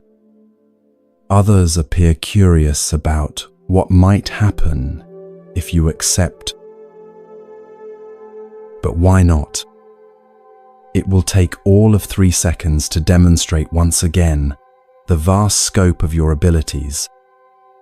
And perhaps afterwards, this Buddha will finally understand the magnitude of what he's dealing with and offer you the respect that everyone else has been forced to acknowledge. Very well, you say, your voice carrying the patient tone of someone indulging a child's request. I'll demonstrate my speed one more time. Though I should warn you, once I begin moving at full velocity, you may not even be able to track my movement. I'll be gone and back before you can blink. Buddha smiles that gentle smile and extends his palm a little further. I'll do my best to keep up, he says mildly. Please, whenever you're ready. You take a deep breath and center yourself. Not because the challenge requires any significant effort, but because you want this demonstration to be flawless. You want Buddha to witness the full scope of your capabilities. You want him to understand why beings across the cosmos speak your name with awe. You examine Buddha's palm one more time. It really is remarkably ordinary. Warm, slightly textured with the natural patterns of skin. No hidden energies, no concealed powers, no suggestion of anything beyond normal human flesh. The contrast between this mundane surface and your cosmic capabilities makes the challenge feel almost comical. The court watches in complete silence as you prepare. Even the defeated warriors have propped themselves up to observe this strange contest. The Jade Emperor leans forward on his throne, clearly fascinated despite himself. Everyone seems to understand that something significant is about to happen, even if they can't imagine what. You leap into Buddha's palm with the confidence of someone performing a routine exercise. The surface beneath your feet feels perfectly ordinary, warm, slightly textured, completely unremarkable. you take one brief moment to appreciate the vast difference in scale between your cosmic abilities and this tiny arena. Then you launch yourself skyward with every ounce of power you possess. The sensation is pure exhilaration. You rocket upward and outward at speeds that turn the universe into a blur of color and light. Galaxies streak past you like raindrops on a window. Stars become threads of light stretching into infinity. You're moving so fast that time itself seems to bend around your passage. This is what you were made for. This moment of absolute freedom, of unlimited capability unleashed without restraint. Every somersault carries you millions of light years further from Buddha's palm. Every second of flight proves once again that no boundary can contain you. You are speed incarnate, power unleashed, possibility without limits. The cosmos spreads before you in all its infinite glory. Spiral galaxies rotating in stately cosmic dances. Nebulae painting space with colors that have no names. Black holes warping reality around their event horizons. All of it streaming past as you push toward the ultimate boundaries of existence itself. You fly for what feels like hours, past nebulae that paint the cosmos in impossible colors, through stellar nurseries where new stars struggle toward birth, beyond the gravitational fields of massive black holes that warp space and time around their hungry mouths. Each landmark confirms that you're moving far beyond anything that could be called a palm. The journey becomes meditative in its vastness. You settle into the rhythm of cosmic travel, each somersault carrying you deeper into the unexplored reaches of existence. This is where you belong, not bound by the petty limitations of form or proximity, but free to explore the infinite reaches of reality itself. You pass through regions of space where physics operates according to different rules. Dimensions where time flows backward. Realms where matter and energy exist in states that defy comprehension. Zones where the very concepts of distance and direction become meaningless. Yet still you travel, your supernatural abilities allowing you to navigate impossibilities with ease. You encounter cosmic phenomena that would drive lesser minds to madness. Storms of pure thought that rage across dimensional boundaries. Rivers of liquid time that flow between universes. Forests of crystallized music that sing the songs of creation itself. All of it testament to the vast scope of existence and your unique ability to experience it firsthand. And then, in the distance, you see them. 5 massive shapes rising from the cosmic horizon like pillars supporting the universe itself. Pink and enormous, stretching from some unimaginable foundation all the way up into the endless reaches of space. Your heart leaps with recognition and triumph. The pillars of creation, the absolute boundaries of existence. You've done it again. You've traveled beyond every possible limitation, reached the very edges of what is possible. Buddha's palm was indeed no more challenging than stepping over a pebble. Less than that, it was like stepping over a grain of sand. You approach the first pillar with the satisfaction of someone who has just proven a point beyond any possible doubt. The cosmic column rises before you, its surface stretching beyond sight in both directions. This is the edge of everything. This is the boundary beyond which nothing exists. And you've reached it as easily as if you were taking a casual stroll. But reaching the edge isn't quite enough. Not this time. You want Buddha to understand, not just that you escaped his palm, but how thoroughly, how completely, how magnificently you surpassed his small challenge. You need proof that will make your achievement undeniable. You pull out your brush and approach the surface of the first pillar. The cosmic stone accepts your writing implement as you carefully inscribe, Sun Wukong, the great sage, equal to heaven was here. Each character flows with artistic precision, your signature on the very edge of existence itself.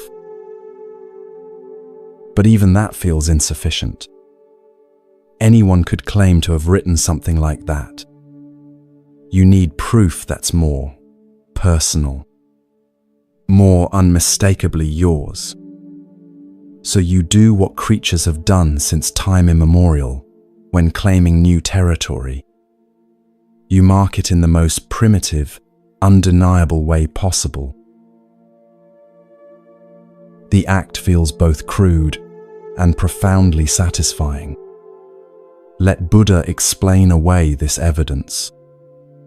Let him try to deny that you've not only escaped his palm, but traveled so far beyond it that you've reached the literal edges of existence.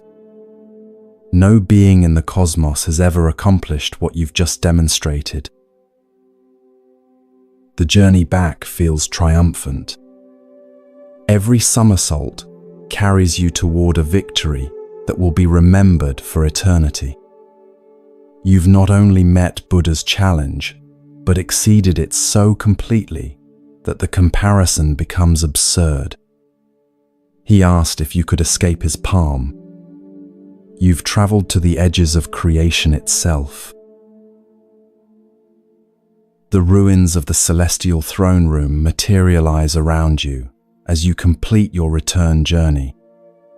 Buddha sits exactly where you left him, his palm still extended, his expression unchanged. If he's impressed by your achievement, he's hiding it well. But the evidence speaks for itself. You land in his palm with the biggest grin of your immortal existence. Done, you announce, your voice ringing with absolute confidence. I flew to the pillars at the edge of existence. I marked my territory. I even left my signature. I trust this adequately demonstrates that your challenge was, shall we say, less demanding than you might have hoped. Buddha looks at you with that same gentle attention. Really? He asks, his tone carrying nothing but polite interest. You traveled to the edge of existence? How remarkable. I'm curious, what exactly did you write on those cosmic pillars? You can barely contain your satisfaction. This is the moment of absolute vindication. I wrote, Sun Wukong, the great sage equal to heaven was here. You recite proudly. Clear proof that I reached the ultimate boundaries and claimed them in my own name. As for the other evidence, well, I believe that speaks for itself. Buddha nods thoughtfully. Fascinating, he murmurs. You know, it's interesting that you should mention that particular inscription. Would you mind if I showed you something? Before you can respond, Buddha slowly, so slowly, you can feel your confidence beginning to crack like ice in spring sunlight, raises his right hand and turns it over. There, on his middle finger, written in your own careful handwriting, are the words, "Sun Wukong, the great sage, equal to heaven was here." And at the base of his thumb, that unmistakable scent you'd been wondering about during your journey back. The pillars at the edge of existence. The cosmic columns that mark the boundaries of all reality. The ultimate limits of the universe itself. They were Buddha's fingers.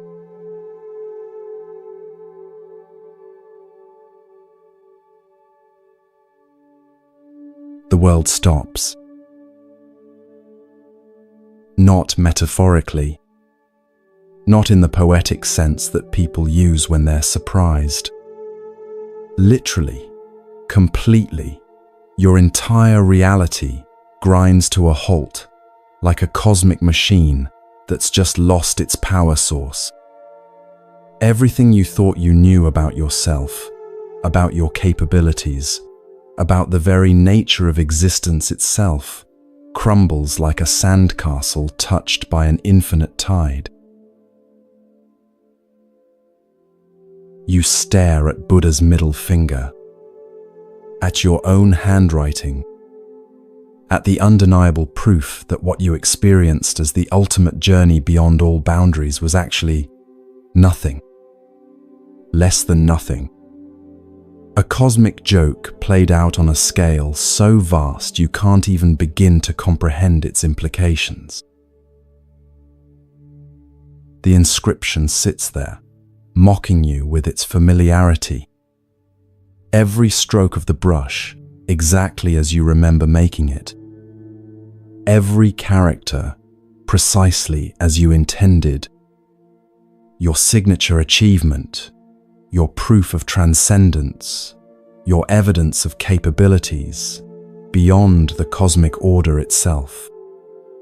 Written on a finger. Your mind races through the implications like water through a broken dam.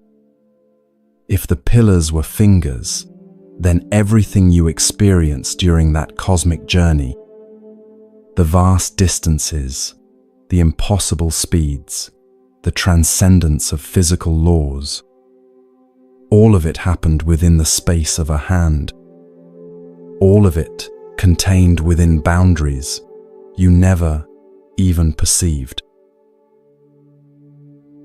No, you whisper, the word escaping before you can stop it. Your voice sounds strange in your own ears, hollow and distant.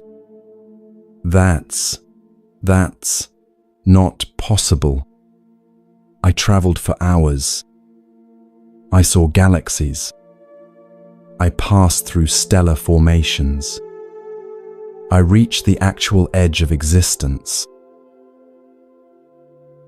Buddha's expression holds nothing but gentle compassion. No triumph, no smugness, no satisfaction at having proven his point. Just the infinite patience of someone watching a beloved student discover a difficult truth. You did travel, he confirms softly. Your experience was real. Every sensation you felt, every sight you witnessed, every moment of that journey happened exactly as you remember it. This somehow makes it worse. If he had told you it was all illusion, all trickery, you could have fought against that. You could have denied it, argued with it, found some way to maintain your sense of reality. But he's not denying your experience. He's confirming it, while simultaneously revealing its true context. You feel like someone who has just discovered that their entire life has been a stage play.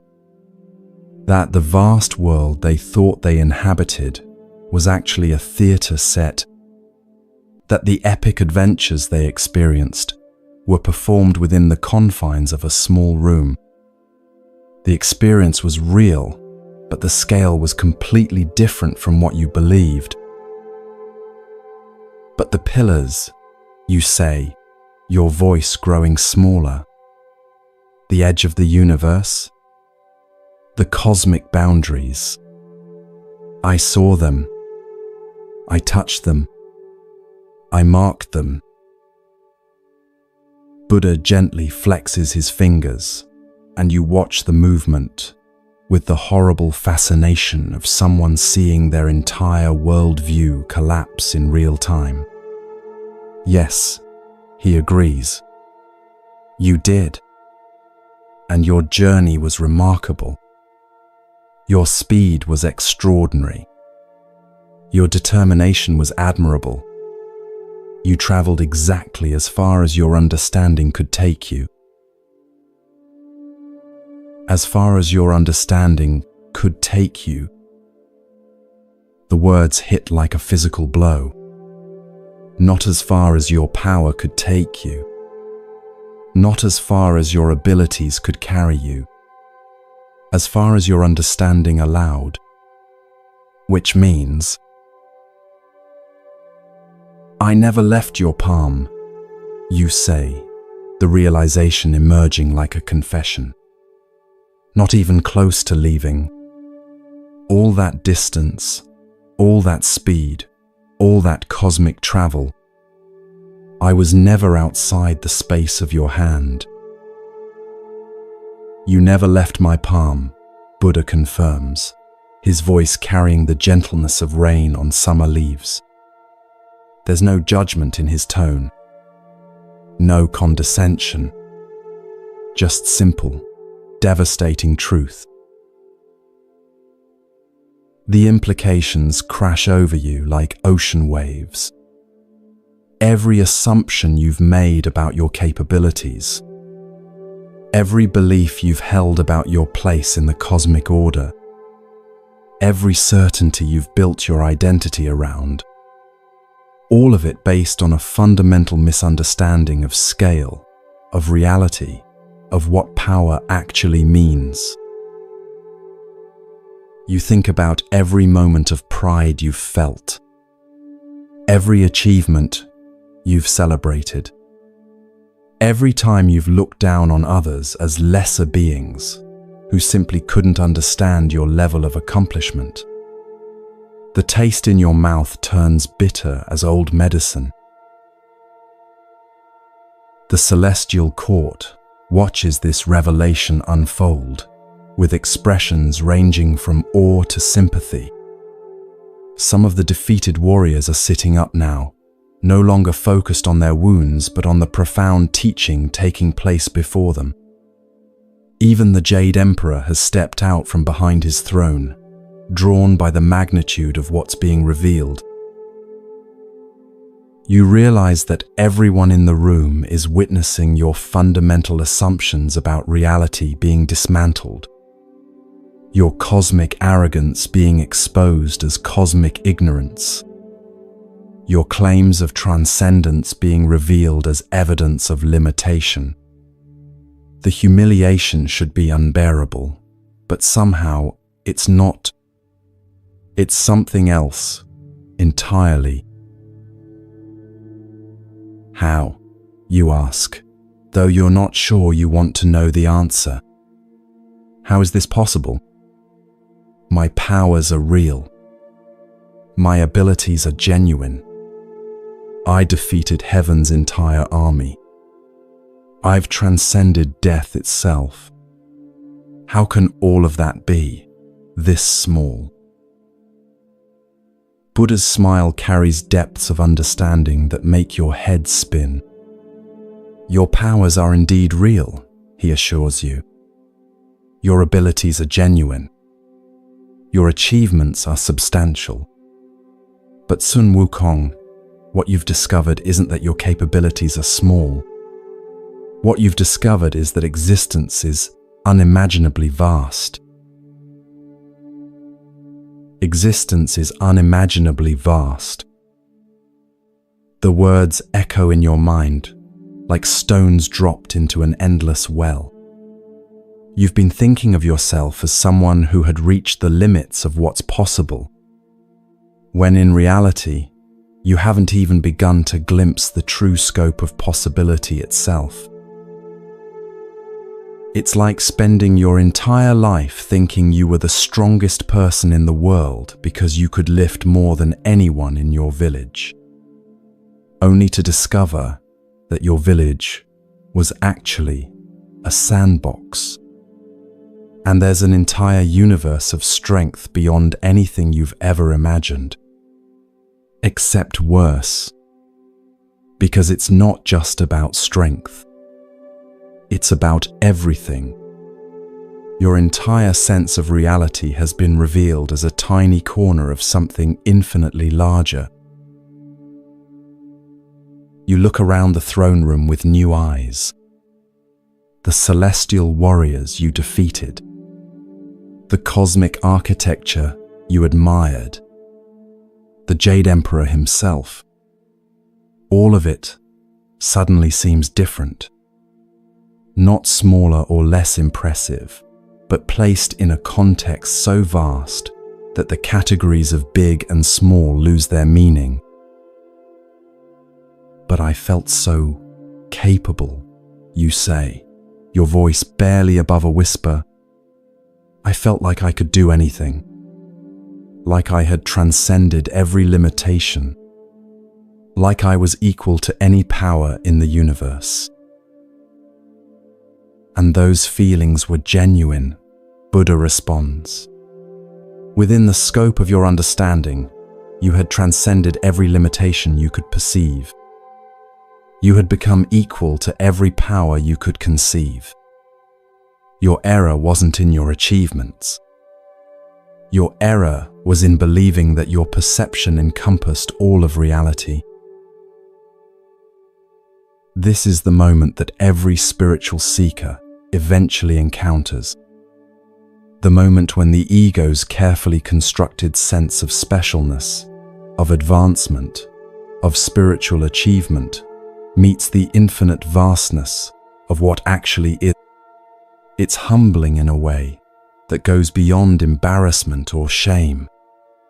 It's existentially humbling, a humility that reaches down to the very core of what you thought you knew about yourself. You remember every conversation where you've dismissed others as limited, every moment when you felt superior because of your achievements, every instance where you've assumed that your advanced capabilities meant you understood more than those around you. All of it based on the same fundamental error that just shattered your cosmic journey. You remember every moment of confidence you've felt, every time you've looked at other beings and thought them limited, small, unable to understand your level of development. Every instance of pride in your accomplishments. All of it based on the assumption that your achievements placed you at or near the top of some cosmic hierarchy. Buddha once taught that, in the sky there is no distinction of east and west. People create distinctions out of their own minds and then believe them to be true. Right now, you're discovering that every distinction you've made between yourself and others, every hierarchy you've imagined, every sense of superiority you've cultivated, was created by your own mind. And you believed it to be true. The silence in the throne room is profound, not empty, but full of potential, as if everyone present is witnessing the birth of understanding. You can feel the weight of this moment settling over the assembled court, the recognition that something fundamental has just shifted in the cosmic order. So what am I?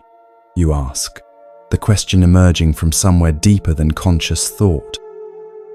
If all my achievements, all my power, all my transcendence amounts to movement within your palm, then what am I actually? Buddha's gaze holds yours with the steadiness of starlight. You are exactly what you have always been, he says gently. A being with remarkable capabilities and genuine achievements. A consciousness capable of growth, learning, and awakening. Someone with the potential for wisdom that matches your power. Potential for wisdom. The phrase hangs in the air like a lifeline. Not wisdom itself, but the potential for it. Which means you're not there yet. Which means everything you thought you understood was just the beginning. You feel something fundamental shifting inside you. Not breaking, but reorganizing. Like a kaleidoscope being turned to reveal a completely new pattern made from the same pieces. Your abilities are still there. Your achievements still real. But their meaning has transformed entirely. I don't understand, you admit, and the admission feels like the first honest thing you've said in eons. I thought I had figured it out. I thought I had transcended the limitations that bind other beings. I thought I had earned my place among the greatest powers in existence. How can all of that be wrong and yet somehow not make me nothing?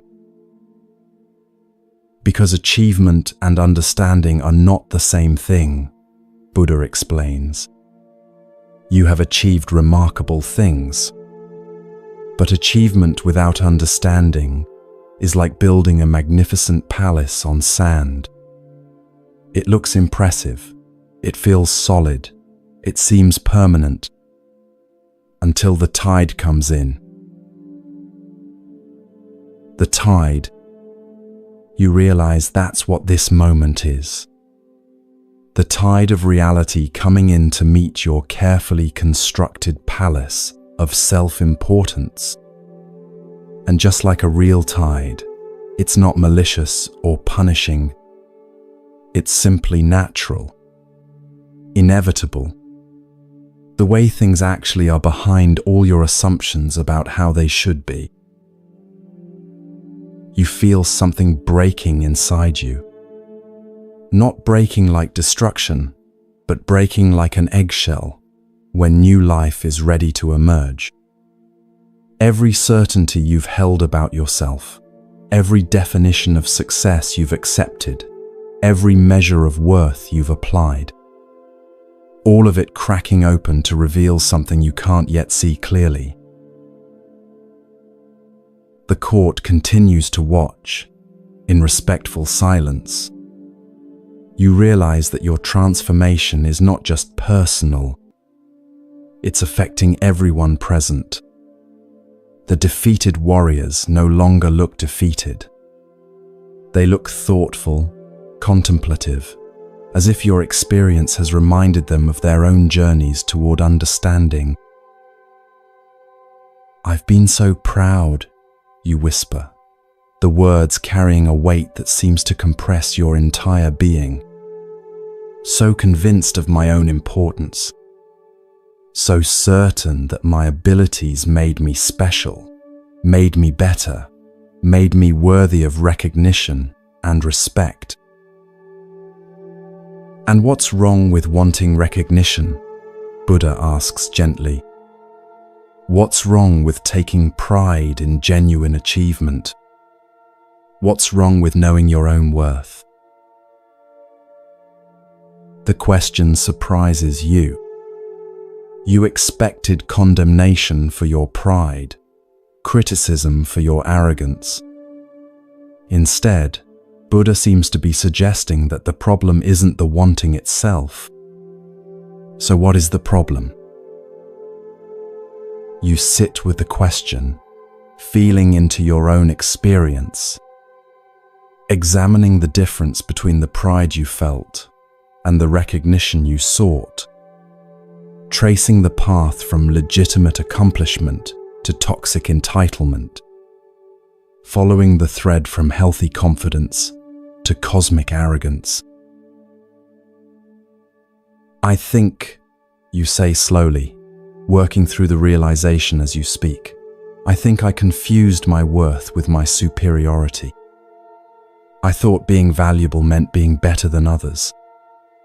I thought recognition meant acknowledgement of my specialness rather than appreciation of my contributions. I thought achievement was supposed to set me apart rather than connect me to the whole. Buddha nods with the satisfaction of a teacher whose student has just grasped a crucial point. And now, he asks, what do you think now? You look around at the ruined throne room, at the defeated celestial warriors, at the evidence of your magnificent rampage through heaven's authority. All of it suddenly seems different. Not meaningless, but meaningful in a way you hadn't understood before. Now I think, you say carefully, that I've been playing a game without understanding the rules. I've been keeping score in a competition that doesn't actually exist. I've been trying to win at something that can't be won, because it's based on a fundamental misunderstanding of what the game actually is. And what do you think the game actually is? Buddha asks. You're quiet for a long moment, feeling your way toward an answer that seems to exist just beyond the edge of your current understanding. The throne room holds its breath around you. Even the air seems to wait for your response. I think, you say finally, that there is no game. I think there's just being and learning and growing and maybe helping others do the same, but not to be better than them, just to be more fully what we actually are. The words feel strange in your mouth, like speaking a language you're just beginning to learn, but they also feel true in a way that your previous certainties never quite did. Less solid perhaps, but more honest. Buddha's smile deepens. Sun Wukong, he says, and there's something like fondness in his voice. You have just taken your first real step on the journey toward wisdom. Everything you've accomplished before this moment has been preparation. This moment, this willingness to let your old understanding die so that new understanding can be born, this is where your true journey begins. Your true journey begins. The phrase should feel encouraging, but mostly it feels overwhelming. If everything you've achieved so far has just been preparation, then how vast is the journey that lies ahead? How much don't you know? How much do you still need to learn? But even as those questions arise, you feel something unexpected. Relief. For the first time in longer than you can remember, you don't have to pretend to have all the answers. You don't have to maintain the exhausting fiction of being superior to everyone around you. You can simply be someone who is learning, someone who is growing, someone who still has room to become more than they currently are. The Jade Emperor steps forward, his expression transformed from fear and anger into something like wonder. Sun Wukong, he says quietly, I owe you an apology. When you first came to heaven, I saw only your ego and missed your potential. I responded to your demands with dismissal. instead of engaging with your genuine capabilities. Perhaps if I had been wiser, this lesson could have been learned more gently. You look at the Emperor with new eyes. His earlier dismissal, his offer of the horsekeeper position, his resistance to your demands, all of it suddenly seems different. Not malicious or ignorant, but perhaps protective. Perhaps he saw something you couldn't see about the danger of unlimited power without unlimited wisdom. Your Majesty, you reply, and the respect in your voice is genuine now rather than strategic. You gave me exactly what I needed, even if it wasn't what I wanted. Sometimes the greatest gifts look like obstacles until wisdom reveals their true nature. What happens now? You ask. The question comes out quieter than you intended, almost vulnerable. It's been so long since you've asked a question from a place of genuine not knowing rather than testing or challenging. Buddha's response surprises you once again. What do you think should happen now? He asks in return. You've just discovered that your understanding of reality was far smaller than reality itself. You've learned that your achievements, while real, were based on incomplete perception. You've experienced the humility of recognizing how much you don't know. What seems appropriate as a next step? You consider the question seriously, not trying to give the right answer or impress anyone with your insight.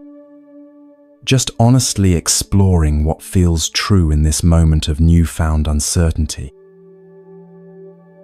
I think, you say slowly, that I need to learn how to be still. I've been moving so fast, achieving so much, proving so many things. But I don't think I've ever really stopped to understand what any of it meant. Maybe I need to learn how to be quiet long enough to actually listen to something other than my own voice telling me how special I am. Buddha nods with something that looks like deep satisfaction. Stillness, he agrees. The most difficult achievement for beings like yourself. Beings with great power and restless minds. But perhaps the most necessary. You feel the truth of that observation settling into your bones. Stillness. When was the last time you were truly still? Not just physically motionless, but mentally quiet, emotionally calm, spiritually at rest. You can't remember. Maybe you've never been still in that way. Maybe that's what you've been running from all along. Will you teach me? You ask, and the humility in your own voice surprises you. Will you show me how to be still? Buddha's eyes twinkle with something that might be amusement. Sun Wukong, he says gently, you are about to teach yourself. I'm simply going to provide you with the perfect classroom. And with that, everything changes once again.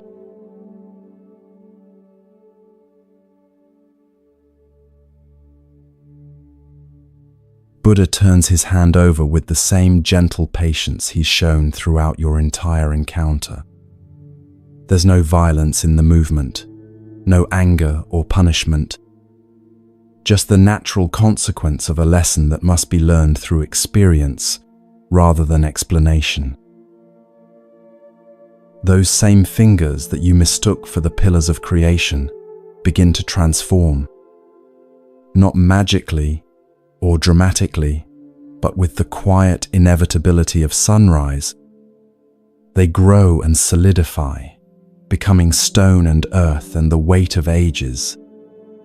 What was once flesh becomes mountain, What was once palm becomes valley. What was once the space you couldn't escape becomes the place where you will learn what escape actually means. You feel yourself being pressed down, not crushed but held. The mountain settles over you like a blanket made of granite and time. Your body, so accustomed to movement and transformation, finds itself unable to shift, unable to flee, unable to do anything but be exactly where it is. The weight is unlike anything you've ever experienced.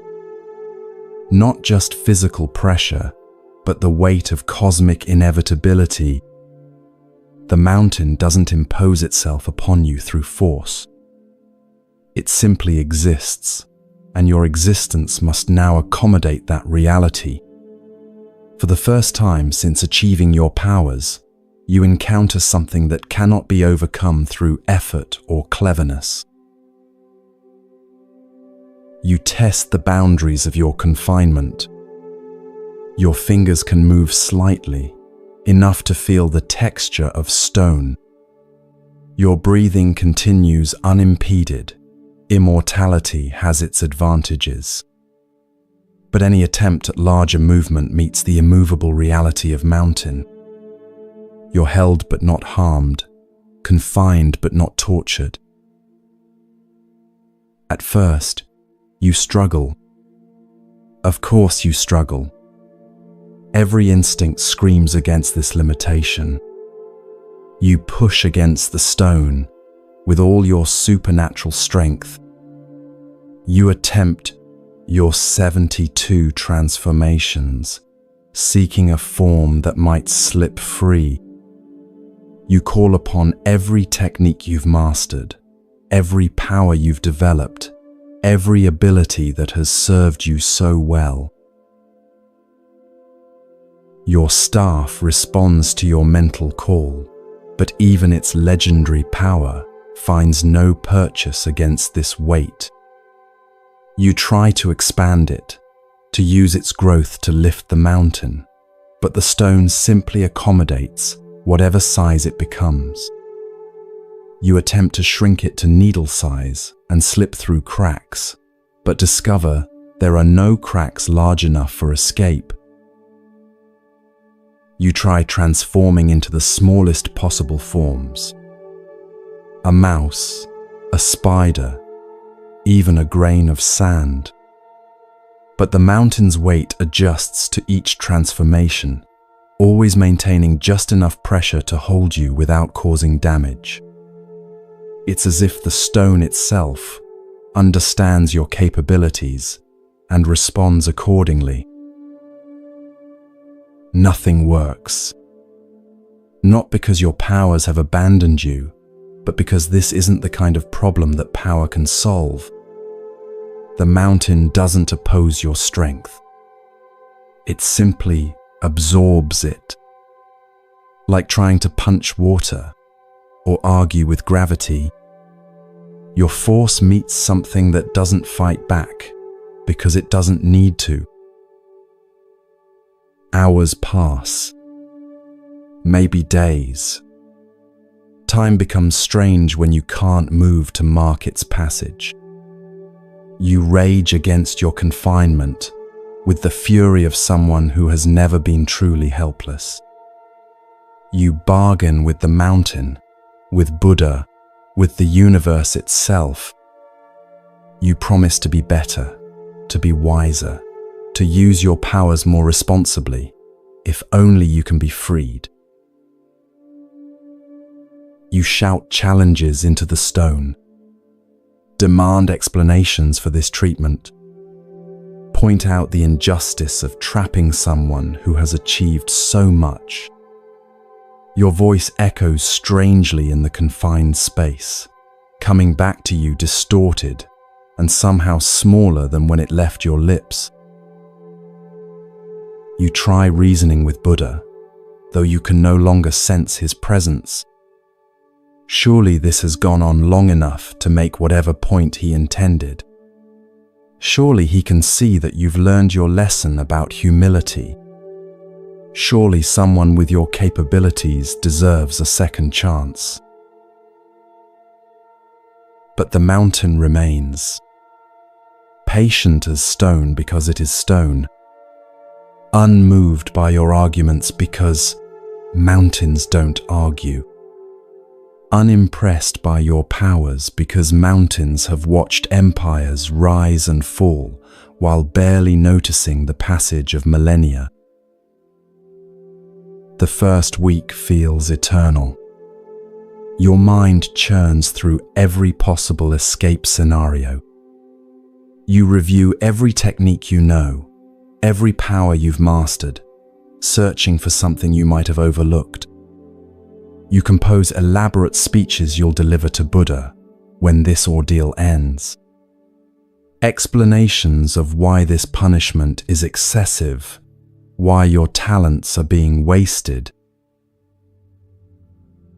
Weeks turn into months.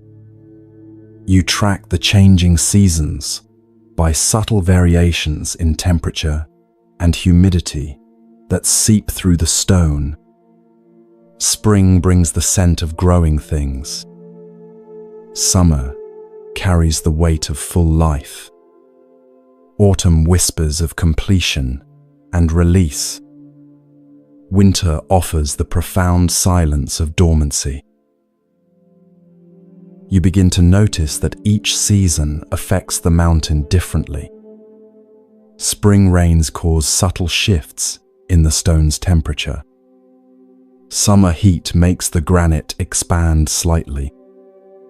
Autumn winds carry new scents through microscopic cracks. Winter frost creates tiny contractions you can feel against your skin.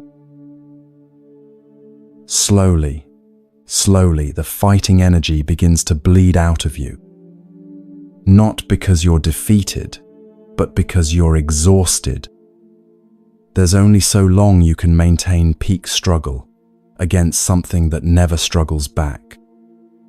It's like trying to have an argument with silence. Eventually, the silence wins simply by continuing to be silent. In that growing quiet, you begin to notice things you've never paid attention to before. The way sunlight moves across the mountain face throughout the day. How morning light feels different from afternoon light. How shadows shift and dance in patterns that follow rhythms older than your existence. You notice rain, not as weather to be endured or avoided, but as a phenomenon. The sound it makes against stone, the way it pools and flows and finds its path downward with inevitable persistence. The scent it carries from distant places, the life it brings to small things that grow in cracks between rocks. Your awareness begins to expand in unexpected directions. Confined physically, your consciousness learns to travel in ways you never explored. You become sensitive to the subtle vibrations that travel through stone, the footsteps of small animals, the settling of the mountain itself as temperatures change, the distant rumblings of geological processes that operate on timescales that dwarf your own existence. Time continues its strange new rhythm. Seasons begin to change around you. You watch snowfall and understand for the first time how beautiful silence can be. Each flake a tiny meditation on uniqueness and impermanence. You see spring return, with small flowers pushing up through impossible spaces, not fighting the stone, but somehow existing alongside it. The first year passes, then the second. You begin to understand that you're not waiting for something to end. You're learning to inhabit a completely different way of being. one that doesn't depend on movement or achievement or external validation. This is where the real teaching begins. Not in Buddha's words or demonstrations, but in the simple, relentless instruction of being still. For the first time in your existence, you're not going anywhere. You're not achieving anything. You're not proving anything to anyone. You're just here, present, aware, unmoving. At first, this feels like torture. Your mind races like a caged animal. It generates elaborate escape plans, imagines distant battles you should be fighting, creates complex scenarios where your intervention is desperately needed. It tells you stories about how your talents are being wasted, how your potential is being squandered, how unfair this whole situation is. You relive every moment of your cosmic journey, every achievement you've earned, every power you've mastered. Your mind insists that someone with your capabilities shouldn't be trapped beneath a mountain, that this stillness is a waste of your extraordinary potential, that the universe needs your active participation to function properly. The mental arguments become incredibly elaborate. You construct detailed philosophical cases for why your punishment exceeds your crime. You imagine conversations with Buddha, where you brilliantly demonstrate the flaws in his reasoning. You rehearse speeches that will surely convince him to end this unnecessary confinement. But mountains are excellent teachers of patience. They don't argue with restless minds. They simply continue being mountains until the mind exhausts itself with its own chatter. Gradually, the stories become less compelling. The escape plans feel less urgent. The sense of injustice begins to fade into something quieter. Decades pass. You learn to read the mountain's moods through subtle changes in pressure and temperature. You discover that your confinement has created a unique ecosystem. Small creatures make their homes in the spaces around your body. Plants send roots through cracks in the stone. You become part of a living system rather than its frustrated prisoner. Mice nest in the warm spaces near your shoulders. Birds discover that the area around you provides excellent protection from predators. Insects create colonies in the microclimate. Your body heat generates. You realize you're providing shelter and stability for dozens of small lives. This observation sparks something unexpected, a sense of purpose that doesn't depend on conquest or achievement. You're contributing to the world simply by being present, not through dramatic action or supernatural intervention, but through the quiet offering of shelter and warmth. You begin to remember Buddha's teaching that peace comes from within. Do not seek it without. For years, you've been seeking worth and recognition and validation from external sources. From the awe of other monkeys, from celestial positions, from cosmic acknowledgement. Always looking outside yourself for proof that you matter. But here, under the mountain, there's nothing external to seek. No one to impress. No achievements to unlock, no next level to reach.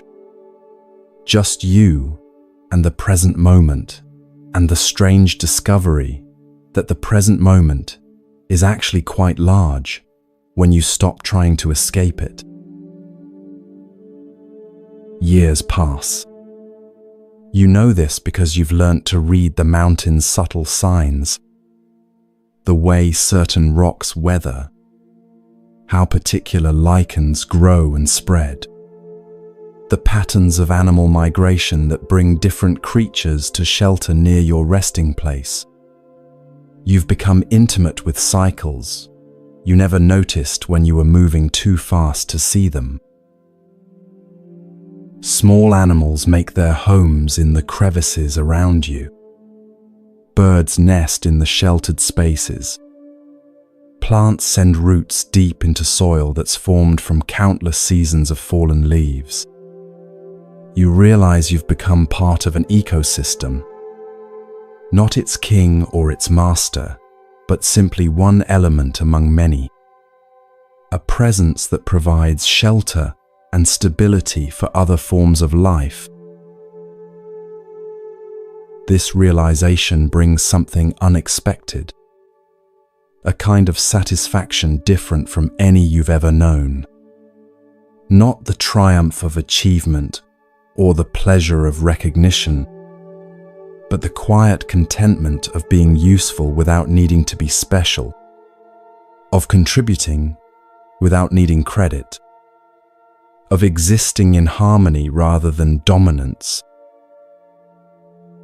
You begin to understand that your previous restlessness wasn't about needing more challenges. It was about needing to feel connected to something larger than yourself. All your seeking for recognition and status was really seeking for belonging, for evidence that your existence mattered in the grand scheme of things. Here, providing shelter for small creatures, you discover that belonging doesn't require dominance. That contribution doesn't require conquest. That significance doesn't require superiority. You matter not because you're better than other beings, but because you're part of the same web of existence. More time flows past. Decades now. You've stopped counting, because counting implies waiting for something to end. And gradually you've stopped waiting. This moment, this eternal, ever-changing, always present moment has become enough. You begin to understand what Buddha meant about stillness. It's not the absence of movement. It's the presence of being. You're more aware now than you've ever been while racing across galaxies. More conscious than when you were demonstrating your powers. More truly alive than when you were conquering heaven itself. In this enforced quiet, you discover capacities you never knew you possessed. The ability to find fascination in the smallest details. The skill of watching thoughts arise and pass away without needing to act on them. The art of being present without agenda. These turn out to be powers far more subtle and far more useful than anything you learned through martial training. You develop what you might call patience vision, the ability to perceive changes that occur over vast timescales. You watch individual stones slowly weather and crumble. You observe the gradual succession of plant communities. You witness the slow dance of erosion and renewal that shapes the mountain's face. A century passes. Then another. You've learned to feel the mountain's moods, how it responds to changes in weather, to the cycles of seasons, to the slow movements of geological time. You've become sensitive to things you never noticed before. The way energy flows through the earth, how all living things are connected in an intricate web of mutual dependence. You realize that your previous understanding of power was fundamentally incomplete. You thought power meant the ability to impose your will on the world, to overcome obstacles through force, to make things happen according to your desires. But now you're beginning to sense a different kind of power, the power of alignment, of moving with natural forces rather than against them, of contributing to the cosmic flow rather than trying to redirect it. You observe how water shapes stone not through violence, but through persistent, gentle contact. How plants break apart solid rock, not by fighting it, but by growing steadily in the tiniest cracks. How the mountain itself changes and adapts while maintaining its essential nature. 3 centuries into your mountain education, something remarkable happens. You realize you're not suffering anymore. The desperate need to be elsewhere has faded. The angry resistance to your circumstances has dissolved. The constant mental chatter about injustice and wasted potential has quieted to occasional whispers. In its place, you've discovered something you never expected. Contentment. Not the temporary satisfaction of achieving a goal, but the deeper peace of being at home in whatever moment you're experiencing. You're still the same being with the same capabilities. But those capabilities are no longer the source of your identity or worth. You begin to understand humility, not as diminishment, but as right-sizing. Not making yourself smaller than you are, but seeing yourself accurately within the vast context of existence. Your powers are real and substantial. Your achievements are genuine, but they're part of a much larger tapestry. Threads in an infinite weaving rather than the entire pattern. The 4th century brings deeper insights. You realize that every being you encountered during your journey toward recognition was also struggling with their own sense of worth and place. The celestial guards who dismissed you weren't being cruel. They were following protocols designed to maintain order in a complex system. The Jade Emperor who offered you the position of horsekeeper wasn't insulting you. He was testing whether you sought to serve or to be served. Even your fellow monkeys back on Flower Fruit Mountain. You remember how their simple contentment once seemed inadequate to you. How their acceptance of limitation felt like lack of ambition. Now you wonder if perhaps they understood something about happiness that you were too busy achieving to notice. Buddha's teaching echoes in your memory. Happiness does not depend on what you have or who you are. It solely relies on what you think.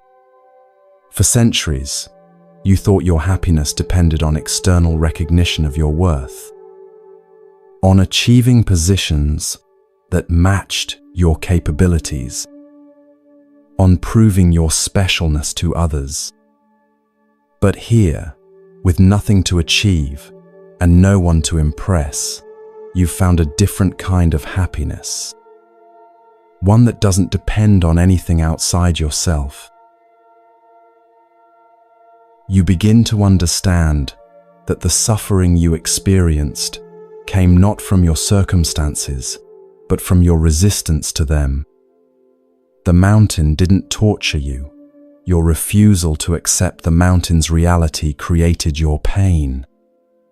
The moment you stopped fighting what was and started learning from it, suffering transformed into teaching. As the 5th century approaches, you feel a shift, beginning not in your circumstances, but in your understanding. The mountain that once felt like a prison now feels like a teacher. The stillness that once tormented you now feels like a gift. The time that once seemed wasted now reveals itself as the most productive period of your existence. You've learned things that no amount of cosmic travel could have taught you. How to be present without needing to be anywhere else. How to find meaning without needing to be special. How to experience worth without needing to prove superiority. How to love your own existence without needing others to validate it. The mountain continues its patient instruction. Seasons cycle through their eternal dance. Life flourishes and fades and flourishes again in the spaces around you. You've become part of this rhythm, not its center, but a participant in something far more beautiful than anything you could have orchestrated alone. And slowly, gently, you begin to sense that your time of learning stillness is approaching its natural completion. Not because you've served a sentence, but because you've absorbed the teaching. Not because you've been punished enough, but because you've been transformed enough. The mountain has done its work. The student is ready for the next lesson. But that transformation hasn't made you eager to leave. Instead, it's made you grateful for every moment of the teaching. Grateful for the forced stillness that revealed the richness of presence. Grateful for the isolation that taught you the difference between loneliness and solitude. Grateful for the time that allowed deep wisdom to grow in the soil of humility. You understand now that the mountain was never your prison. It was your monastery, your university, your garden where the seeds of true understanding could finally take root. Buddha didn't trap you. He gave you exactly what you needed most. The opportunity to discover who you are when you're not trying to prove who you are. 500 years of stillness. 500 years of learning. 500 years of growing in ways that have nothing to do with power and everything to do with wisdom. You are no longer the same being who declared war on heaven. Not because you've been diminished, but because you've been refined, purified of the illusions that once drove your restless seeking. The morning comes when you feel the mountain beginning to stir, not with movement, but with the subtle shift that precedes change.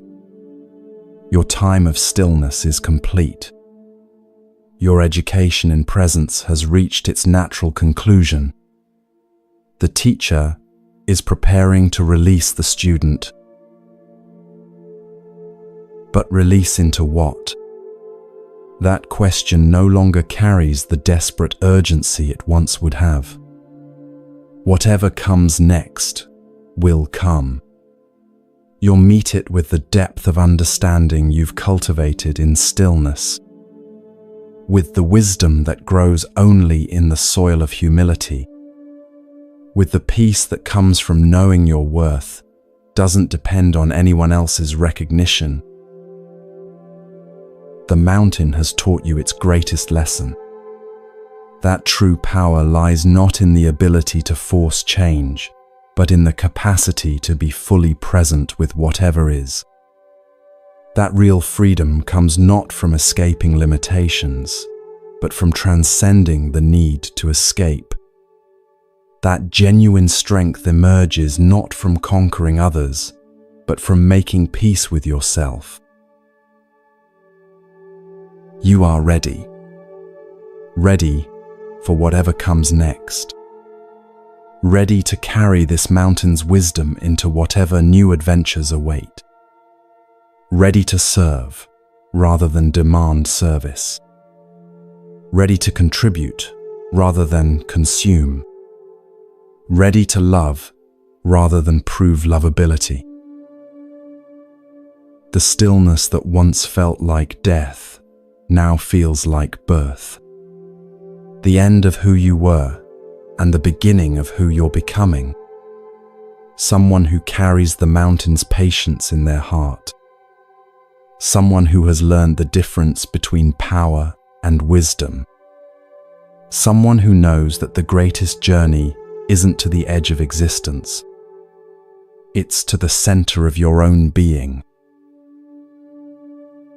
And in that center, you've found something that was there all along. Something that doesn't need to be proven or achieved or recognized.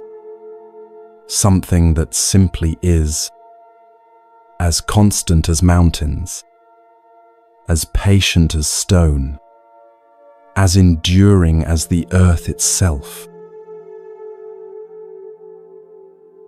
Your true nature, waiting beneath all the achievements and struggles, and seeking, waiting in stillness.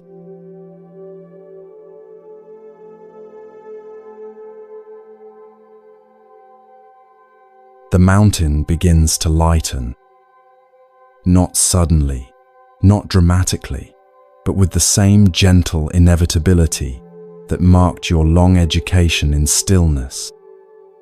You feel the stone softening around you, releasing its hold not because it's tired of containing you, but because its work is complete. Like a cocoon opening when the butterfly is ready to emerge, you move for the first time in 5 centuries. The sensation is strange. Your body responds exactly as it always has. Your supernatural strength intact, your abilities undiminished. But something fundamental has changed in the way you inhabit your own power. It no longer feels like something you possess.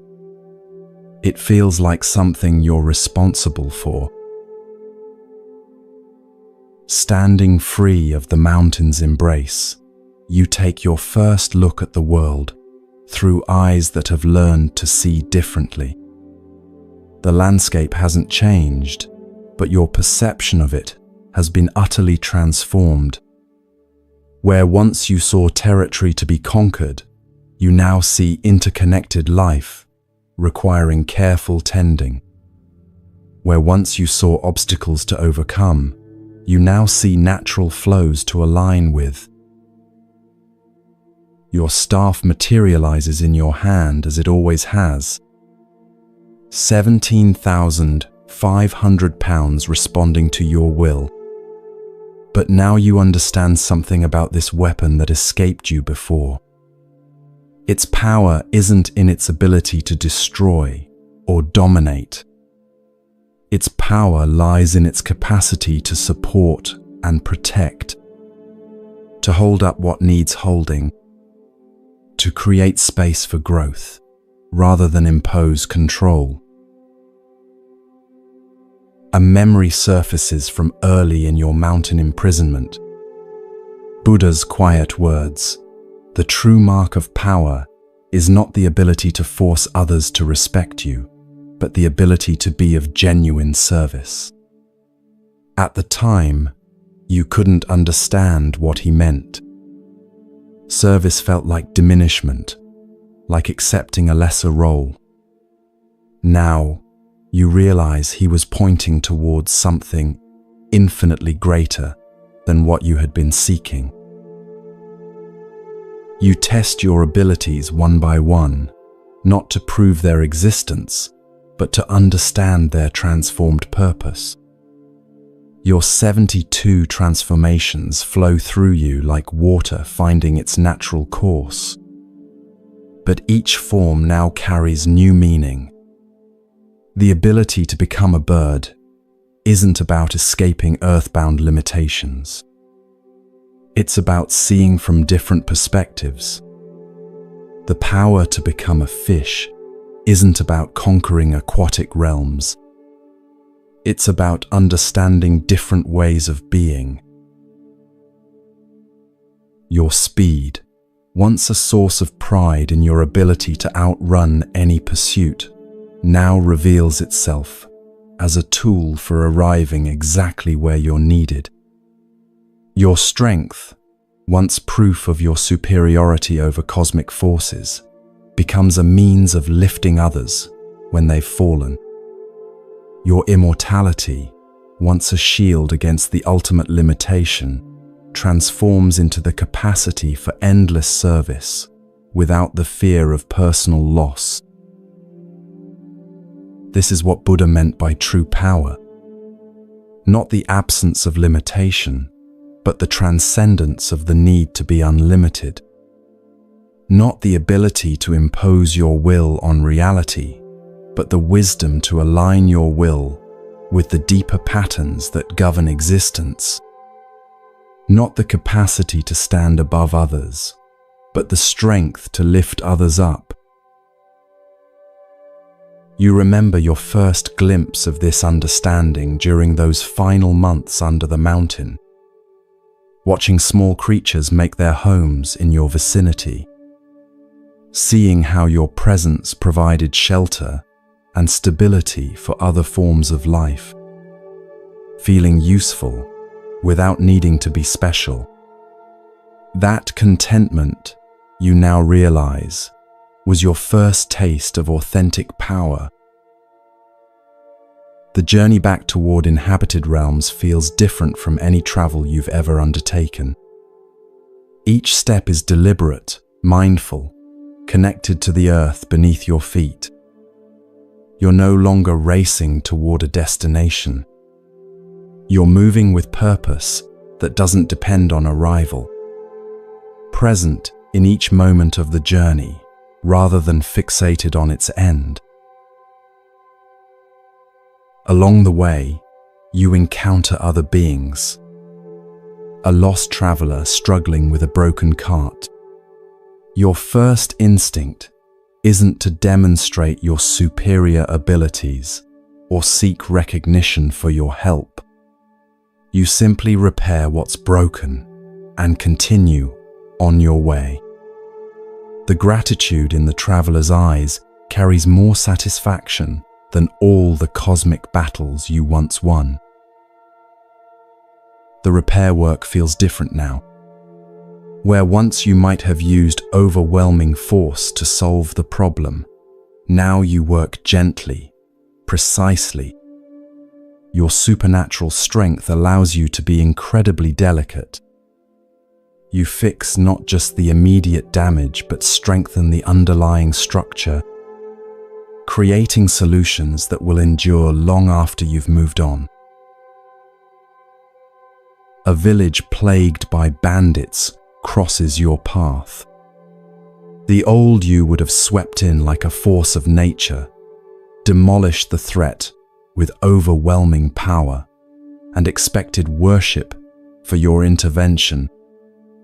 The new you observes more carefully, studies the situation, addresses not just the symptoms, but the underlying causes that allowed banditry to flourish.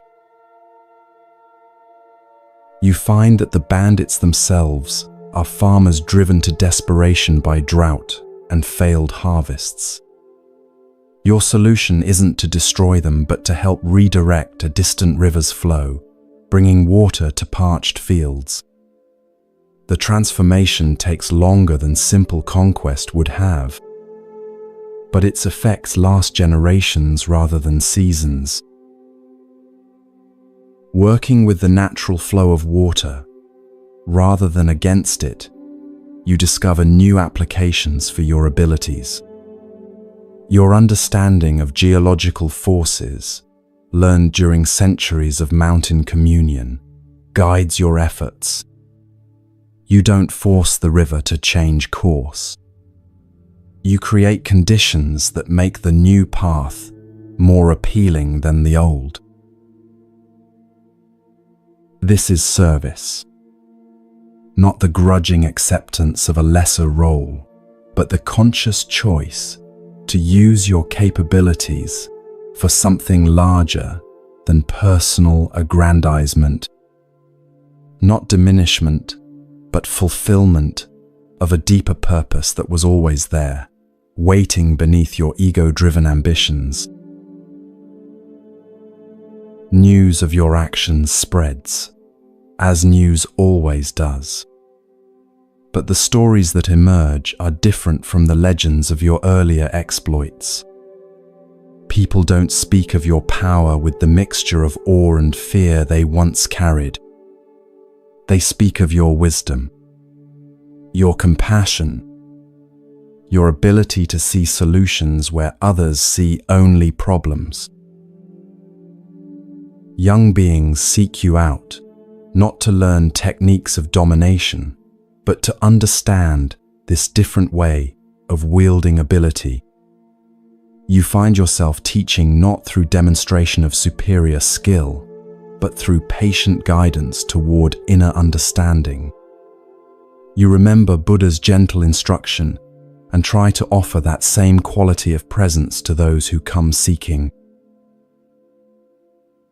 True strength, you tell a young monkey who reminds you painfully of your former self, isn't measured by what you can force others to do. It's measured by what you can inspire them to become.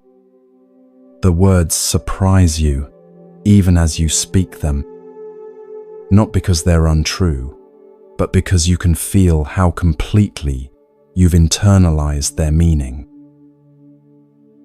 Your former enemies begin to approach you. Celestial beings who once feared your rampage now seek your counsel. They've heard of your transformation and want to understand how power can be wielded without corruption, how strength can increase without ego following in proportion, how achievement can satisfy without creating endless hunger for more. These conversations reveal how rare your transformation actually is. Most beings who achieve great power struggle with the same temptations you once faced. The isolation that comes with capability, the hunger for recognition that grows with achievement, the gradual slide from confidence into arrogance.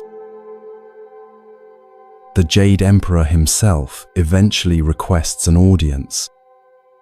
You enter his rebuilt throne room, not as a conqueror or a supplicant, but as one being meeting another. His first words surprise you. "I owe you an apology, Sun Wukong. When you first came to heaven, I saw only what you might become, not what you were trying to become. I offered you limitation instead of opportunity. I'm grateful that Buddha was wiser than I was." This moment of recognition feels different from anything you once sought. There's no triumph in it, no sense of vindication, just the quiet satisfaction of understanding, received, and shared. "Your Majesty," you reply with genuine respect. "You gave me exactly what I needed, even if it wasn't what I wanted." Sometimes the greatest gifts look like obstacles until wisdom reveals their true nature. The Emperor nods thoughtfully.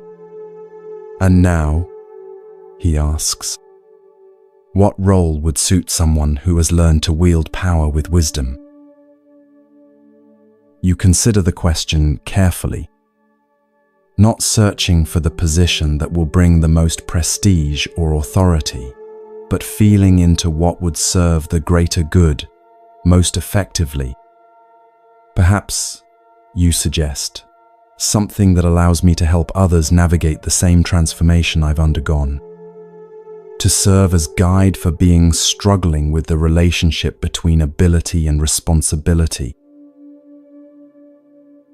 And so begins your new chapter, not as the great sage equal to heaven, demanding recognition of your superiority, but as something more valuable and more rare, a being who has learned to transform power into wisdom, who has discovered that the greatest achievement isn't conquering others, but mastering yourself, who understands that true freedom comes not from the absence of limitation, but from the transcendence of the need to be unlimited. Your staff, once a weapon of dominance, becomes a tool of construction. Your transformations, once displays of superiority, become means of understanding different perspectives. Your speed, once proof of your ability to escape any boundary, becomes the capacity to arrive precisely where help is needed. Your immortality, once a shield against loss, becomes an endless opportunity for service. Buddha's teaching echoes in your transformed understanding, just as a mother would protect her only child with her life. Even so, let one cultivate a boundless love towards all beings. You have learned to love your own existence, not because it's superior to others, but because it's part of the same infinite web that includes all existence. Your worth doesn't diminish others. Their worth doesn't threaten yours. All are threads in the same cosmic tapestry. Years pass in this new way of being. Decades of service, of teaching, of using your extraordinary abilities for purposes that transcend personal glory. And slowly, you begin to understand the deepest truth of all. The power you sought through conquest was always yours. The recognition you demanded through force was always available. The worth you tried to prove through achievement was never in question. You had it backwards. You thought you needed to become special, to be valuable. You thought you needed to prove superiority, to earn respect. You thought you needed external validation to confirm internal worth. But the truth is simpler and more profound. You were always enough.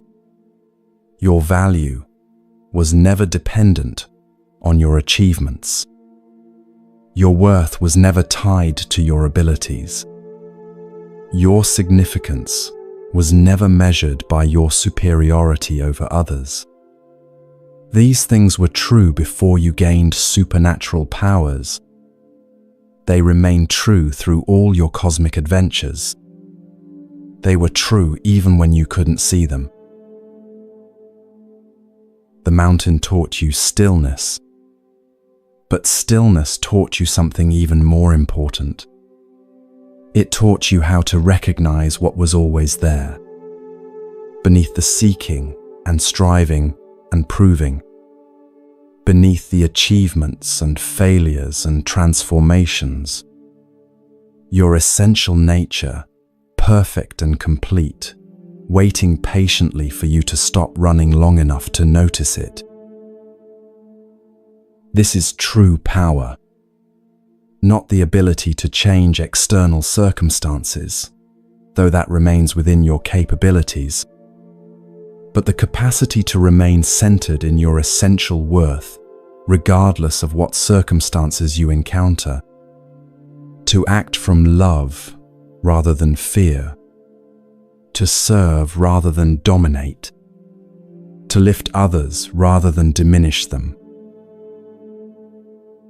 You understand now why Buddha smiled when you demanded recognition, not because your seeking was foolish, but because what you sought was already yours. Not because your achievements were meaningless, but because your worth never depended on them.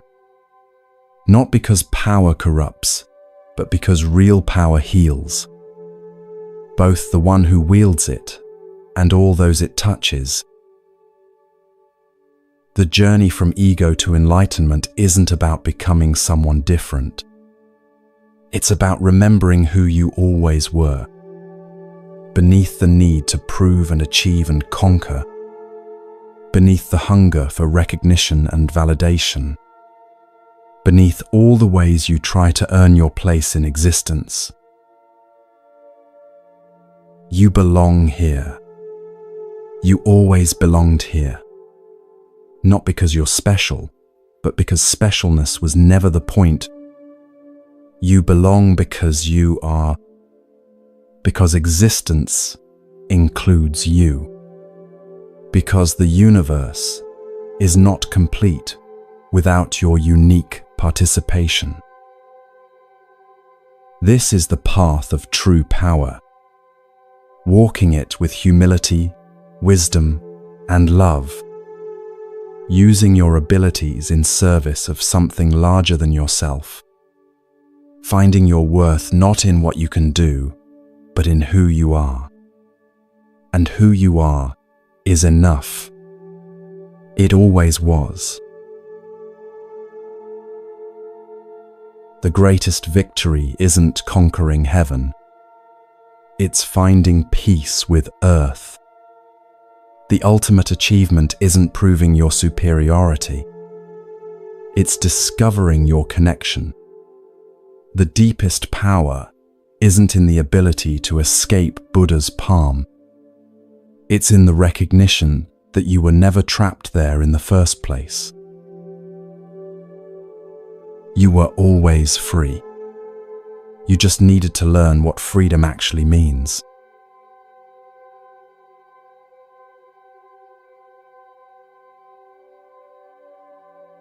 And so, dear traveler, the Monkey King's journey comes full circle.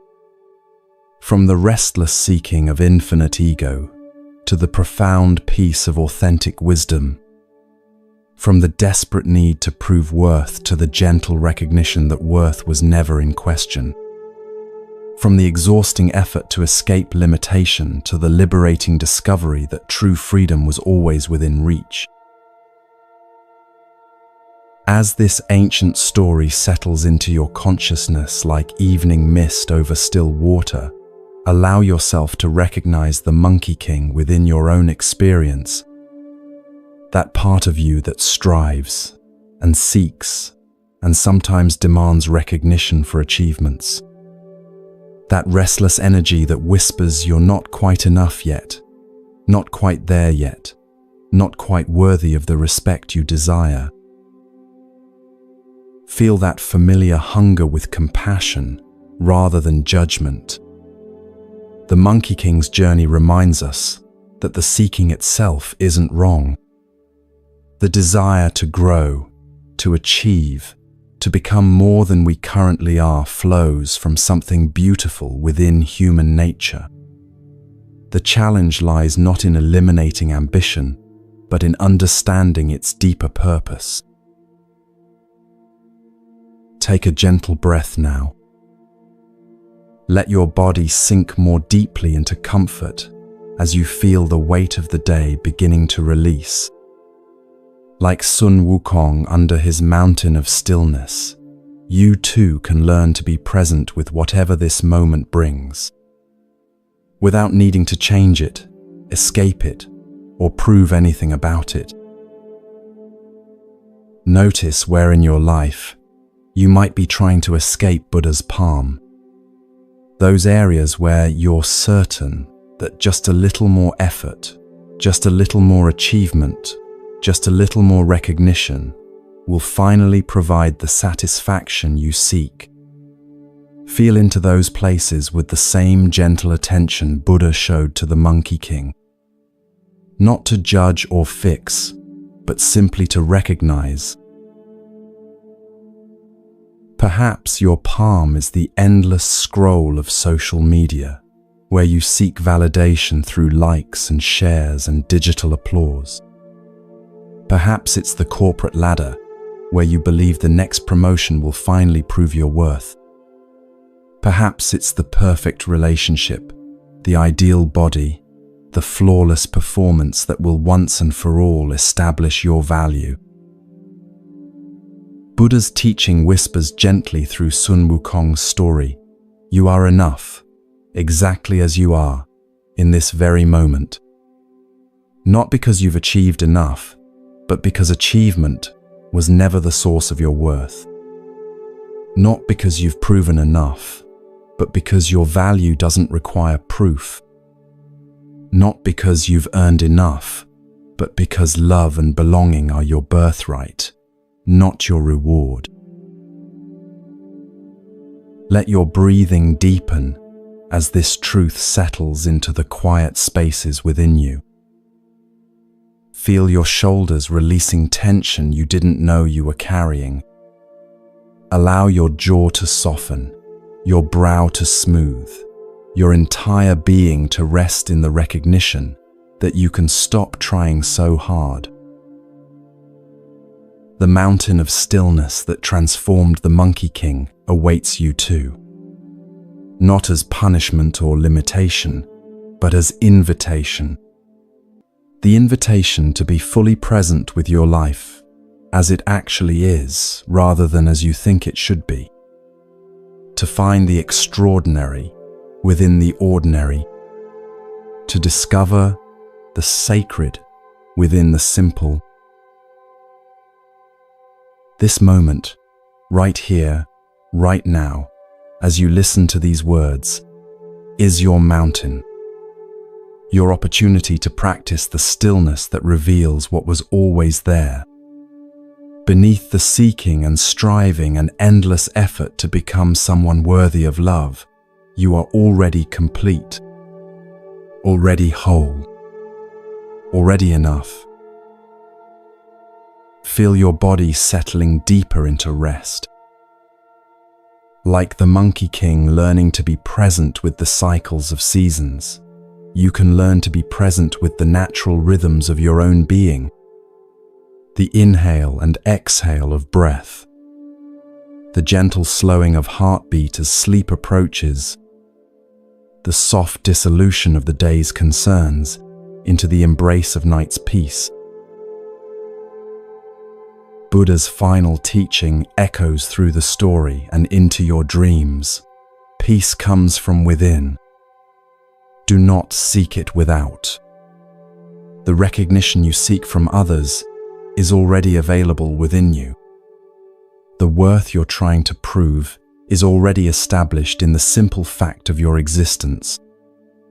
The love you're striving to earn flows freely when you stop demanding it and start allowing it. As consciousness begins to soften around the edges like watercolors bleeding into each other, carry with you the Monkey King's hard-won wisdom. That true power lies not in forcing life to conform to your will, but in aligning your will with life's deeper wisdom. That real freedom comes not from escaping all limitations, but from finding peace within whatever limitations you encounter. Let the story continue to work within you as you drift towards sleep. Allow its truths to seep into the spaces where your deepest fears and hungers live. Let it remind you that every moment of struggle, every experience of feeling not enough, every desperate reach for something beyond your grasp is part of the journey, part of the sacred path that leads from ego to awakening. Your breath grows slower now, deeper, more peaceful, like the Monkey King finally learning to rest in the present moment. You too can rest, can trust, can allow yourself to be held by something larger than your individual efforts.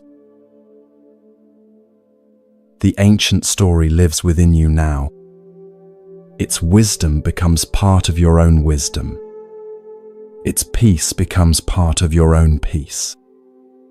And as you surrender to sleep's gentle invitation, you carry with you the profound recognition that you have always been enough. You have always belonged. You have always been worthy of love. Rest now in that knowing. Let it surround you like Buddha's infinite compassion, like the mountain's patient teaching, like the eternal embrace of existence itself. You are home. You have always been home. And in this homecoming, may you find the peace that surpasses understanding. Sleep well, beloved traveler. Your journey continues in dreams. And in the morning you will awaken not as someone who must prove their worth, but as someone who knows their worth. Not as someone seeking Buddha's palm, but as someone resting in Buddha's wisdom. Not as the Monkey King demanding recognition, but as the awakened being offering compassion. The story is complete. The teaching is received. The journey from ego to enlightenment lives within you now. Rest. Peace. Wisdom.